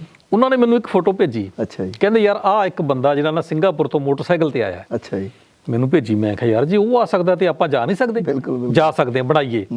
ਫਿਰ ਇੱਕ ਹੋਰ ਮੇਰੇ ਦੋਸਤ ਨੇ ਸਰਦਾਰ ਕੁਲਵਿੰਦਰ ਸਿੰਘ, ਤੁਸੀਂ ਜਾਣਦੇ ਹੋਵੋਗੇ, ਅਸਿਸਟੈਂਟ ਡਾਇਰੈਕਟਰ ਨੇ, ਉਹ ਇੱਕ ਦਿਨ ਮੇਰੇ ਕੋਲੇ ਦਫ਼ਤਰ ਆਏ, ਮੈਂ ਉਹਨਾਂ ਨਾਲ ਸਾਂਝੀ ਕੀਤੀ। ਉਹ ਕਹਿੰਦੇ ਯਾਰ ਹਾਂ ਪਤਾ ਤਾਂ ਮੈਨੂੰ ਵੀ ਹੈ ਤੇ ਆਪਾਂ ਬਣਾਈਏ ਪ੍ਰੋਗਰਾਮ। ਮੈਂ ਕਿਹਾ ਬਣਾਉਣੇ ਆਪਾਂ ਪ੍ਰੋਗਰਾਮ। ਚਲੋ ਅਸੀਂ ਕੋਸ਼ਿਸ਼ ਕਰਦੇ ਰਹੇ। ਫਿਰ ਇੱਕ ਜਸਵਿੰਦਰ ਸਿੰਘ ਨੇ, ਇੱਕ ਉਹ ਵੀ ਮੇਰੇ ਦੋਸਤ ਨੇ, ਉਹ ਵੀ ਐਡਵੈਂਚਰ ਟੂਰਾਂ ਤੇ ਇੱਕ ਦੋ ਥਾਵਾਂ ਤੇ ਮੇਰੇ ਨਾਲ ਗਏ ਹੈ। ਹਰਵਿੰਦਰ ਸਿੰਘ ਨੇ ਸਵਾਈ ਮਹਿਮੇ ਤੋਂ, ਉਹ ਵੀ ਆ ਗਏ, ਉਹਨਾਂ ਨਾਲ ਵੀ ਗੱਲਾਂ ਬਾਤਾਂ ਕੀਤੀਆਂ। ਅਸੀਂ ਰਲ ਕੇ ਸੋਚਿਆ ਯਾਰ ਵੀ ਕਰੀਏ ਕੁਛ, ਆਪਾਂ ਚੱਲੀਏ। ਠੀਕ ਹੈ ਜੀ। ਉੱਥੇ ਬੈਠੇ ਬੈਠੇ ਕਹਿੰਦੇ ਚਲੋ ਸਿੰਗਾਪੁਰ ਦਾ ਬਣਾਓ ਪ੍ਰੋਗਰਾਮ। ਮੈਂ ਕਿਹਾ ਬਣਾਓ। ਕਹਿੰਦੇ ਜੀ ਹੁਣ ਟੂਰ ਜਾਣਾ ਕਿੱਥੇ ਹੈ? ਜਾਣਾ ਐਡੀ ਦੂਰ ਹੈ ਤੇ ਰਸਤੇ ਦੇ ਵਿੱਚ ਕਿੱਥੇ ਕਿੱਥੇ ਰੁਕਣਾ ਹੈ, ਕਿਹੜਾ ਰਸਤਾ ਹੋਊਗਾ, ਕੀ ਕਰੂਗਾ? ਮੈਂ ਕਿਹਾ ਚਲੋ ਮੈਂ ਟਰਾਈ ਕਰਦਾ ਯਾਰ। ਅੱਛਾ ਜੀ। ਕੁਛ ਲੋਕਾਂ ਨਾਲ ਗੱਲਬਾਤ ਕੀਤੀ, ਨੈਟ ਦੇ ਉੱਤੋਂ ਸਰਚ ਕੀਤਾ। ਪਹਿਲਾਂ ਤਾਂ ਸਾਨੂੰ 1-2 ਮਹੀਨੇ ਤੱਕ ਕੋਈ ਮਤਲਬ ਲੜ ਨਾ ਫੜਾਇਆ ਕਿਸੇ ਨੇ, ਯਾਰ ਵੀ ਐਡਾ ਲੰਮਾ ਟੂਰ ਹੈ, ਕਿਵੇਂ ਜਾਓਗੇ ਤੁਸੀਂ? ਫਿਰ ਇੱਕ ਦਿਨ ਬੈਠੇ ਬੈਠੇ ਨੇ ਅਚਾਨਕ ਮੇਰੇ ਮਨ 'ਚ ਆਇਆ, ਮੈਂ ਕਿਹਾ ਯਾਰ ਪਰਮਾਤਮਾ ਜੇ ਤੂੰ ਭੇਜਣਾ ਹੀ ਨਹੀਂ ਸੀ ਤੇ ਫਿਰ ਸਾਡੇ ਮਨ 'ਚ ਆਈਡੀਆ ਵੀ ਕਾਹਤੋਂ ਦਿੱਤਾ? ਠੀਕ ਹੈ। ਰਾਤ ਨੂੰ ਮੈਂ ਸੋਚਦਾ ਸੋਚਦਾ ਪੈ ਗਿਆ, ਸਵੇਰ ਉੱਠਿਆ ਤੇ ਮੈਨੂੰ ਪਤਾ ਨਹੀਂ ਇਹ ਹੋਇਆ। ਮੈਂ ਕਿਹਾ ਯਾਰ ਬਣ ਗਿਆ। ਕੁਛ ਨਹੀਂ ਸੀ ਪਤਾ ਕੀ ਬਣ ਗਿਆ। ਮੈਂ ਦਫ਼ਤਰ ਆਇਆ, ਆ ਕੇ ਕੁਲਵਿੰਦਰ ਸਿੰਘ ਨੂੰ ਬੁਲਾ ਲਿਆ। ਮੈਂ ਕਿਹਾ ਆ ਜਾ ਯਾਰ ਬਣ ਗਿਆ ਟੂਰ। ਜਦੋਂ ਆਇਆ ਮੈਂ ਲੈਪਟਾਪ ਤੇ ਬੈਠਾ ਹੋਇਆ ਸੀ ਤੇ ਆਲਮੋਸਟ ਮੈਂ 90% ਕੰਪਲੀਟ ਕਰ ਚੁੱਕਿਆ ਸੀ। ਆ ਕੇ ਮੈਂ ਕਿਹਾ ਵੀ ਆਹ ਦੇਖੋ, ਕਹਿੰਦਾ ਵੀ ਹਾਂ ਗੱਲ ਠੀਕ ਹੈ, ਟੀਮ ਬਣ ਗਈ, ਰੂਟ ਬਣ ਗਿਆ। ਕਹਿੰਦੇ ਟੀਮ। ਮੈਂ ਕਿਹਾ ਵੀ ਟੀਮ ਜਿਹੜੇ ਕੁਝ ਦੋਸਤ ਸੀਗੇ ਉਹਨਾਂ ਨਾਲ ਗੱਲ ਕਰੀਏ ਆਪਾਂ। ਫਿਰ ਉਹਨਾਂ ਨਾਲ ਗੱਲ ਕੀਤੀ, ਹੌਲੀ ਹੌਲੀ ਉਹ ਟੀਮ ਬਣ ਗਈ। ਉਹ ਟੀਮ ਬਣ ਗਈ ਤੇ ਕੁਦਰਤੀ ਉਹ ਕਲੱਬ ਬਣਿਆ ਜਦੋਂ। ਤੇ ਮੈਂ ਕਿਹਾ ਵੀ ਮੈਂ ਤਾਂ ਪ੍ਰਧਾਨ ਨਹੀਂ ਬਣਨਾ, ਮੈਂ ਤਾਂ ਕੁਝ ਨਹੀਂ ਕਰਨਾ। ਮੈਂ ਕੋਈ ਪੈਸੇ ਦਾ ਨਾ ਹਿਸਾਬ ਰੱਖਣਾ, ਨਾ ਮੈਂ ਆਪਦੇ ਕੋਲੇ ਰੱਖਣਾ ਹੈ। ਮੇਰਾ ਤਾਂ ਕੱਲ ਨੂੰ, ਮੈਂ ਸਰਕਾਰੀ ਕਰਮਚਾਰੀ ਹਾਂ, ਕੱਲ ਨੂੰ ਕੋਈ ਉੱਠ ਕੇ ਆਵਾਜ਼ ਉਠਾ ਦੂਗਾ ਵੀ ਯਾਰ ਇਹ ਤਾਂ ਖਾ ਗਿਆ ਪੈਸੇ। ਮੈਂ ਕਿਹਾ ਪੈਸੇ ਦੇ ਮਾਮਲੇ 'ਚ ਤੁਸੀਂ ਇਹ ਸਾਰਾ ਕੁਝ ਸੰਭੋ। ਕਹਿੰਦੇ ਚੱਲ ਚੇਅਰਮੈਨ ਤਾਂ ਬਣੇਗਾ ਨਾ। ਮੈਂ ਕਿਹਾ ਚਲੋ ਆਨਰੇਰੀ ਜੀ ਪੋਸਟ ਹੁੰਦੀ ਹੈ, ਮੈਂ ਪਾਸੇ ਬੈਠਾ ਰਹੂੰਗਾ।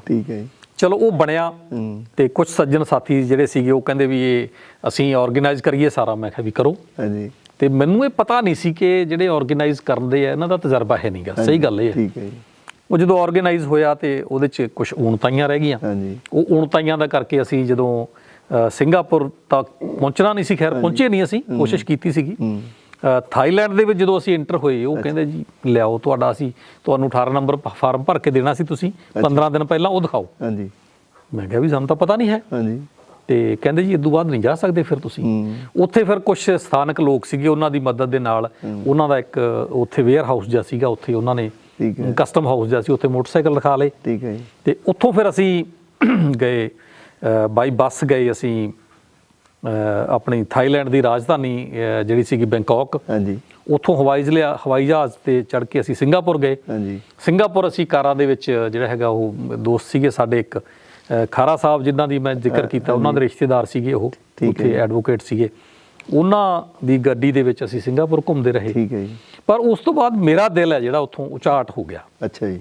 ਮੈਂ ਕਿਹਾ ਯਾਰ ਜਿਹੜਾ ਮਿਸ਼ਨ ਲੈ ਕੇ ਚੱਲੇ ਸੀ ਉਹ ਤਾਂ ਰਹਿ ਗਿਆ ਉੱਥੇ ਹੀ। ਅੱਛਾ ਜੀ। ਥਾਈਲੈਂਡ ਨੇ ਆਪਾਂ ਨੂੰ ਲੰਘਣ ਨਹੀਂ ਦਿੱਤਾ ਅੱਗੇ ਜਾ ਕੇ, ਤੇ ਮਿਸ਼ਨ ਕਾਹਦਾ ਰਹਿ ਗਿਆ। ਮਤਲਬ ਮੈਂ ਆਪਣੇ ਆਪ ਨੂੰ ਹੀ ਵੱਡੂ ਖਾਉਂ ਕਰਨ ਲੱਗ ਪਿਆ ਵੀ ਯਾਰ ਤੂੰ ਕਰ ਕੀ ਰਿਹਾ ਇੱਥੇ, ਜਿਹੜਾ ਮਿਸ਼ਨ ਹੀ ਫੇਲ ਹੋ ਗਿਆ, ਤੂੰ ਐਵੇਂ ਤੁਰਿਆ ਫਿਰਦਾ। ਹਾਂਜੀ। ਤੇ ਉਸ ਤੋਂ ਬਾਅਦ ਫਿਰ ਉੱਥੋਂ 2-3 ਦਿਨ ਲਾ ਕੇ ਫਿਰ ਅਸੀਂ ਬਾਈ ਬੱਸ ਮਲੇਸ਼ੀਆ ਆ ਗਏ। ਅੱਛਾ ਜੀ। ਮਲੇਸ਼ੀਆ ਦੇ ਵਿੱਚ ਆ ਕੇ ਉੱਥੇ ਲੋਕਲ ਬਾਈਕਰ ਦਾ ਗਰੁੱਪ ਸੀਗਾ, ਸਿੰਘ ਰਾਈਡਰਸ, ਉਹਨਾਂ ਦੇ ਮੋਟਰਸਾਈਕਲਾਂ ਤੇ ਅਸੀਂ 2-4 ਥਾਵਾਂ ਤੇ ਗਏ। ਤੇ ਫਿਰ ਦੂਜੇ ਇੱਕ ਦਿਨ ਅੱਛਾ ਜੀ, ਮਤਲਬ ਮੇਰਾ ਮਨ ਇੰਨਾ ਭਰ ਗਿਆ, ਮੈਂ ਕਿਹਾ ਯਾਰ ਮੈਂ ਨਹੀਂ ਕਰ ਸਕਦਾ, ਮੈਂ ਨਹੀਂ ਜਾ ਸਕਦਾ। ਵੀ ਮੈਂ ਤਾਂ ਬੇਸ਼ੱਕ ਮੈਨੂੰ ਬਾਅਦ ਚ ਇਕੱਲਾ ਆਉਣਾ ਪਵੇ, ਮੈਂ ਤਾਂ ਆਊਂਗਾ ਤੇ ਇਹ ਆਪਾਂ ਸਾਰੇ ਜਿਹੜੇ ਹੈਗੇ ਆ ਦੁਬਾਰਾ ਫੇਰ ਬਣਾਵਾਂਗੇ ਆਪਾਂ। ਉਹਨਾਂ ਨੂੰ ਵੀ ਆਖਿਆ ਮੈਂ, ਉਹ ਕਹਿੰਦੇ ਵੀ ਸਾਡਾ ਤਾਂ ਬਣਿਆ ਹੋਇਆ ਪ੍ਰੋਗਰਾਮ। ਚਲੋ ਉਹ ਉਹਨਾਂ ਦੀ ਹੋਰ ਮਨਸ਼ਾ ਸੀਗੀ ਤੇ ਜਿਹੜਾ ਮੇਰਾ ਸੀ, ਮੇਰਾ ਮਤਲਬ ਉੱਥੋਂ ਗੱਲ ਜੀ ਨਹੀਂ ਬਣੀ ਤੇ ਫਿਰ ਮੈਂ ਉੱਥੋਂ ਮਤਲਬ ਬਾਈ 에ਅਰ ਮੈਂ ਵਾਪਸ ਆ ਗਿਆ। ਠੀਕ ਹੈ ਜੀ। ਉਹਨਾਂ ਨੂੰ ਤਾਂ ਮੈਂ ਕਹਿ ਕੇ ਸੀ ਮੈਂ ਵਾਪਸ ਆਊਂਗਾ, ਕਿਉਂਕਿ ਮੈਨੂੰ ਇਹ ਸੀ ਵੀ ਕਿਤੇ ਇਹ ਵੀ ਨਾ ਛੱਡ ਕੇ ਤੁਰ ਪੈਣ ਤੇ ਇਹਨਾਂ ਚੋਂ ਜੇ ਕੁਝ ਬੰਦੇ ਚੱਲ ਪਏ ਤਾਂ ਕੰਮ ਗਰੁੱਪ ਵੀ ਖਰਾਬ ਹੋ ਜਾਊਗਾ, ਇਹਨਾਂ ਨੂੰ ਕਰਨ ਦਿਓ, ਚਲੋ ਇੰਜੋਏ ਕਰਨ ਦੇ। ਤੇ ਮੈਂ ਕਿਹਾ ਮੈਂ ਵਾਪਸ ਆਊਂਗਾ। ਠੀਕ ਹੈ ਜੀ। ਪਰ ਮੈਂ ਵਾਪਸ ਗਿਆ ਨਹੀਂ। ਓਕੇ। ਤੇ ਉਸ ਤੋਂ ਬਾਅਦ ਫਿਰ ਮੈਂ ਉਹ ਛੱਡ ਕੇ ਤੇ ਆ ਗਿਆ। ਉਦੋਂ ਬਾਅਦ ਫਿਰ ਜਿਹੜਾ ਕੋਈ ਗੱਲ ਨਹੀਂ ਹੋਈ, ਉਹ ਵਿੱਚ ਰਹਿ ਗਿਆ ਟੂਰ। ਅੱਛਾ ਅੱਛਾ। ਹਾਂ, ਉਹ ਮਨ ਚ ਰਹਿ ਗਈ, ਮਨਸ਼ਾ ਰਹਿ ਗਈ ਤੇ ਉਹ ਕਰਾਂਗੇ ਕਦੇ ਨਾ ਕਦੇ, ਵਕਤ ਆਇਆ ਤਾਂ। ਪਰਮਾਤਮਾ ਨੇ ਚਾਹਿਆ ਤਾਂ ਸਭ ਕੁਝ ਹੋਊਗਾ ਜੀ। ਬਾਕੀ ਤੁਸੀਂ ਹਿੰਮਤ ਕੀਤੀ ਹੈ, ਹਿੰਮਤ ਏ ਮਰਦਾ ਮਦਦ ਏ ਖੁਦਾ। ਤੇ ਇਹ ਹਿੰਮਤ ਕਰਨੀ ਵੀ ਇੱਕ ਬਹੁਤ ਵੱਡੀ ਇੱਕ ਮਤਲਬ ਗੱਲ ਹੁੰਦੀ ਹੈ, ਕੋਈ ਛੋਟੀ ਮੋਟੀ ਗੱਲ ਨਹੀਂ ਹੈ। ਮਾਨ ਸਾਹਿਬ, ਜਿਹੜਾ ਤੁਸੀਂ ਇਹ ਬਾਈਕ ਐਡਵੈਂਚਰ ਜਾਂ ਬਾਈਕ ਰਾਈਡ ਕਰਦੇ ਹੋ ਜੀ, ਤੇ ਤੁਸੀਂ ਕਾਫੀ ਥਾਵਾਂ ਤੇ ਜਿਹੜਾ ਹੁਣ ਤੱਕ ਘੁੰਮ ਚੁੱਕੇ ਹੋ, ਜਿਵੇਂ ਤੁਸੀਂ ਹੁਣ ਦੱਸਿਆ ਵੀ ਕੇਰਲਾ ਤੋਂ ਤੁੰਗਲ ਤੱਕ ਦਾ ਟੂਰ ਜਿਹੜਾ 1 ਮਹੀਨੇ ਦੇ ਵਿੱਚ ਪੂਰਾ ਕੀਤਾ। ਇਸ ਤੋਂ ਇਲਾਵਾ ਹੋਰ ਵੀ ਜਿਹੜੇ ਟੂਰ ਤੁਸੀਂ ਕੀਤੇ ਆ ਉਹਨਾਂ ਬਾਰੇ ਸਾਨੂੰ ਚਾਨਣਾ ਪਾਓ। ਤੇ ਨਾਲ ਕੋਈ ਇਹਦੇ ਵਿੱਚ ਤੁਹਾਨੂੰ ਕਦੇ ਕੋਈ ਰਸਤੇ 'ਚ ਕਿਸੇ ਕਿਸਮ ਦੀ ਕੋਈ ਤਕਲੀਫ ਹੋਵੇ, ਕੋਈ ਪ੍ਰੋਬਲਮ ਆਈ ਹੋਵੇ, ਉਹਦੇ ਬਾਰੇ ਵੀ ਥੋੜ੍ਹਾ ਸਾਡੇ ਦਰਸ਼ਕਾਂ ਨੂੰ ਦੱਸੋ ਤਾਂ ਕਿ ਉਹਨਾਂ ਨੂੰ ਵੀ ਇਸ ਤੋਂ ਕੋਈ ਸਿੱਖਿਆ ਮਿਲ ਸਕੇ। ਜੀ, ਪਹਿਲਾਂ ਮੈਂ ਨੌਕਰੀ 'ਚ ਆਉਣ ਤੋਂ ਪਹਿਲਾਂ ਢਿੱਲੋਂ ਸਾਹਿਬ ਟਰੈਕਿੰਗ ਵਗੈਰਾ ਕੀਤੀ ਹੈ। ਅੱਛਾ ਜੀ। ਮਾਊਂਟੇਨਰਿੰਗ ਕੀਤੀ ਹੈ ਔਰ ਥੋੜ੍ਹੀ ਬਹੁਤੀ ਹੋਰ ਇਸ ਤਰ੍ਹਾਂ ਦੀ ਜਿਹੜੀ ਐਕਟੀਵਿਟੀ, ਉਹ ਪਹਾੜੀ ਐਕਟੀਵਿਟੀ, ਯੂਥ ਲੀਡਰਸ਼ਿਪ ਕੈਂਪ ਵਗੈਰਾ, ਟਰੈਕਿੰਗ ਕੈਂਪ ਵਗੈਰਾ ਲਗਾਏ ਸੀ। ਠੀਕ ਹੈ ਜੀ। ਪਰ ਰਾਈਡਿੰਗ ਦਾ ਮੈਨੂੰ ਬਹੁਤਾ ਪਤਾ ਨਹੀਂ ਸੀ ਪਹਿਲਾਂ ਉਦੋਂ। ਤੇ ਮੈਂ ਇੱਕ ਵਾਰੀ ਕੀ ਹੋਇਆ ਕਿ ਰਾਜਸਥਾਨ ਦੇ ਵਿੱਚ ਸਰੋਹੀ ਮੇਰੀ ਪੋਸਟਿੰਗ ਸੀਗੀ। ਅੱਛਾ ਜੀ। ਤੇ ਮੇਰੇ ਫਾਦਰ ਸਾਹਿਬ ਇੱਥੋਂ ਚੱਲੇ। ਠੀਕ ਹੈ ਜੀ। 2 ਰਾਤਾਂ ਰਹਿ ਕੇ ਮੋਟਰਸਾਈਕਲ ਦੇ ਉੱਤੇ ਸਰੋਹੀ ਪਹੁੰਚ ਗਏ। ਅੱਛਾ ਜੀ। ਮੈਨੂੰ ਬੜੀ ਹੈਰਾਨੀ ਹੋਈ, ਮੈਂ ਕਿਹਾ ਵੀ ਇਸ ਉਮਰ ਦੇ ਵਿੱਚ ਇੱਕ ਸਰੋਹੀ ਪਹੁੰਚ ਕੇ ਮੋਟਰਸਾਈਕਲ ਤੇ। ਠੀਕ ਹੈ। ਲੋਕ ਵੀ ਬੜੇ ਹੈਰਾਨ ਹੋਏ। ਹਾਂਜੀ। ਤੇ ਮੈਂ ਕੀ ਕੀਤਾ, ਉਹ ਅਗਲੇ ਦਿਨ ਉਹਨਾਂ ਦਾ ਮੋਟਰਸਾਈਕਲ ਰਿਹਾ ਤੇ ਉੱਥੋਂ 270 ਕਿਲੋਮੀਟਰ ਬਾੜਮੇਰ ਸੀ, ਉੱਥੇ ਹੈੱਡਕੁਆਟਰ ਪੈਂਦਾ ਸੀ ਸਾਡਾ, ਉੱਥੇ ਰੀਜਨਲ ਕੋਆਰਡੀਨੇਟਰ ਬੈਠਦੇ ਸੀ। ਮੈਂ ਉਹਨਾਂ ਨੂੰ ਫੋਨ ਤੇ ਗੱਲ ਕੀਤੀ, ਮੈਂ ਕਿਹਾ ਜੀ ਮੈਂ ਆਉਣਾ, ਕਹਿੰਦੇ ਆ ਜਾ। ਤੇ ਮੈਂ ਉੱਥੋਂ 2 ਵਜੇ ਚੱਲਿਆ ਤੇ 8 ਵਜੇ ਨੂੰ ਉੱਥੇ ਜਾ ਕੇ ਪਹੁੰਚ ਗਿਆ। ਠੀਕ ਹੈ। ਉਹ ਮੈਨੂੰ ਕਹਿੰਦੇ ਯਾਰ ਤੂੰ ਸਰੋਹੀ ਤੋਂ ਬੋਲਦਾ ਸੀ।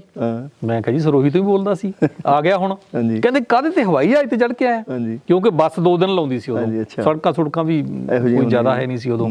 ਮੇਰੇ ਨਾਲ ਉੱਥੇ ਕਲਰਕ ਸੀ ਸਰਦਾਰ ਮਹਿੰਦਰ ਸਿੰਘ ਸਿੰਦਲ, ਤੇ ਉਹ ਮੇਰੇ ਨਾਲ ਉੱਥੇ ਕਲਰਕ ਸੀਗੇ ਸ਼੍ਰੀ ਮਹਿੰਦਰ ਸਿੰਘ ਸਿੰਦਲ। ਤੇ ਉਹ ਨਾਲ ਮੇਰੇ ਪਿੱਛੇ ਬੈਠਾ ਬੰਦਾ। ਤੇ ਪਹੁੰਚ ਗਏ ਅਸੀਂ। ਫਿਰ ਮੈਨੂੰ ਮਹਿਸੂਸ ਹੋਇਆ ਯਾਰ ਵੀ ਮੇਰੇ ਅੰਦਰ ਤਾਂ ਆਹ ਚੀਜ਼ ਹੈਗੀ ਹੈ, ਮੈਂ ਇਹ ਕਰ ਸਕਦਾ। ਬਿਲਕੁਲ।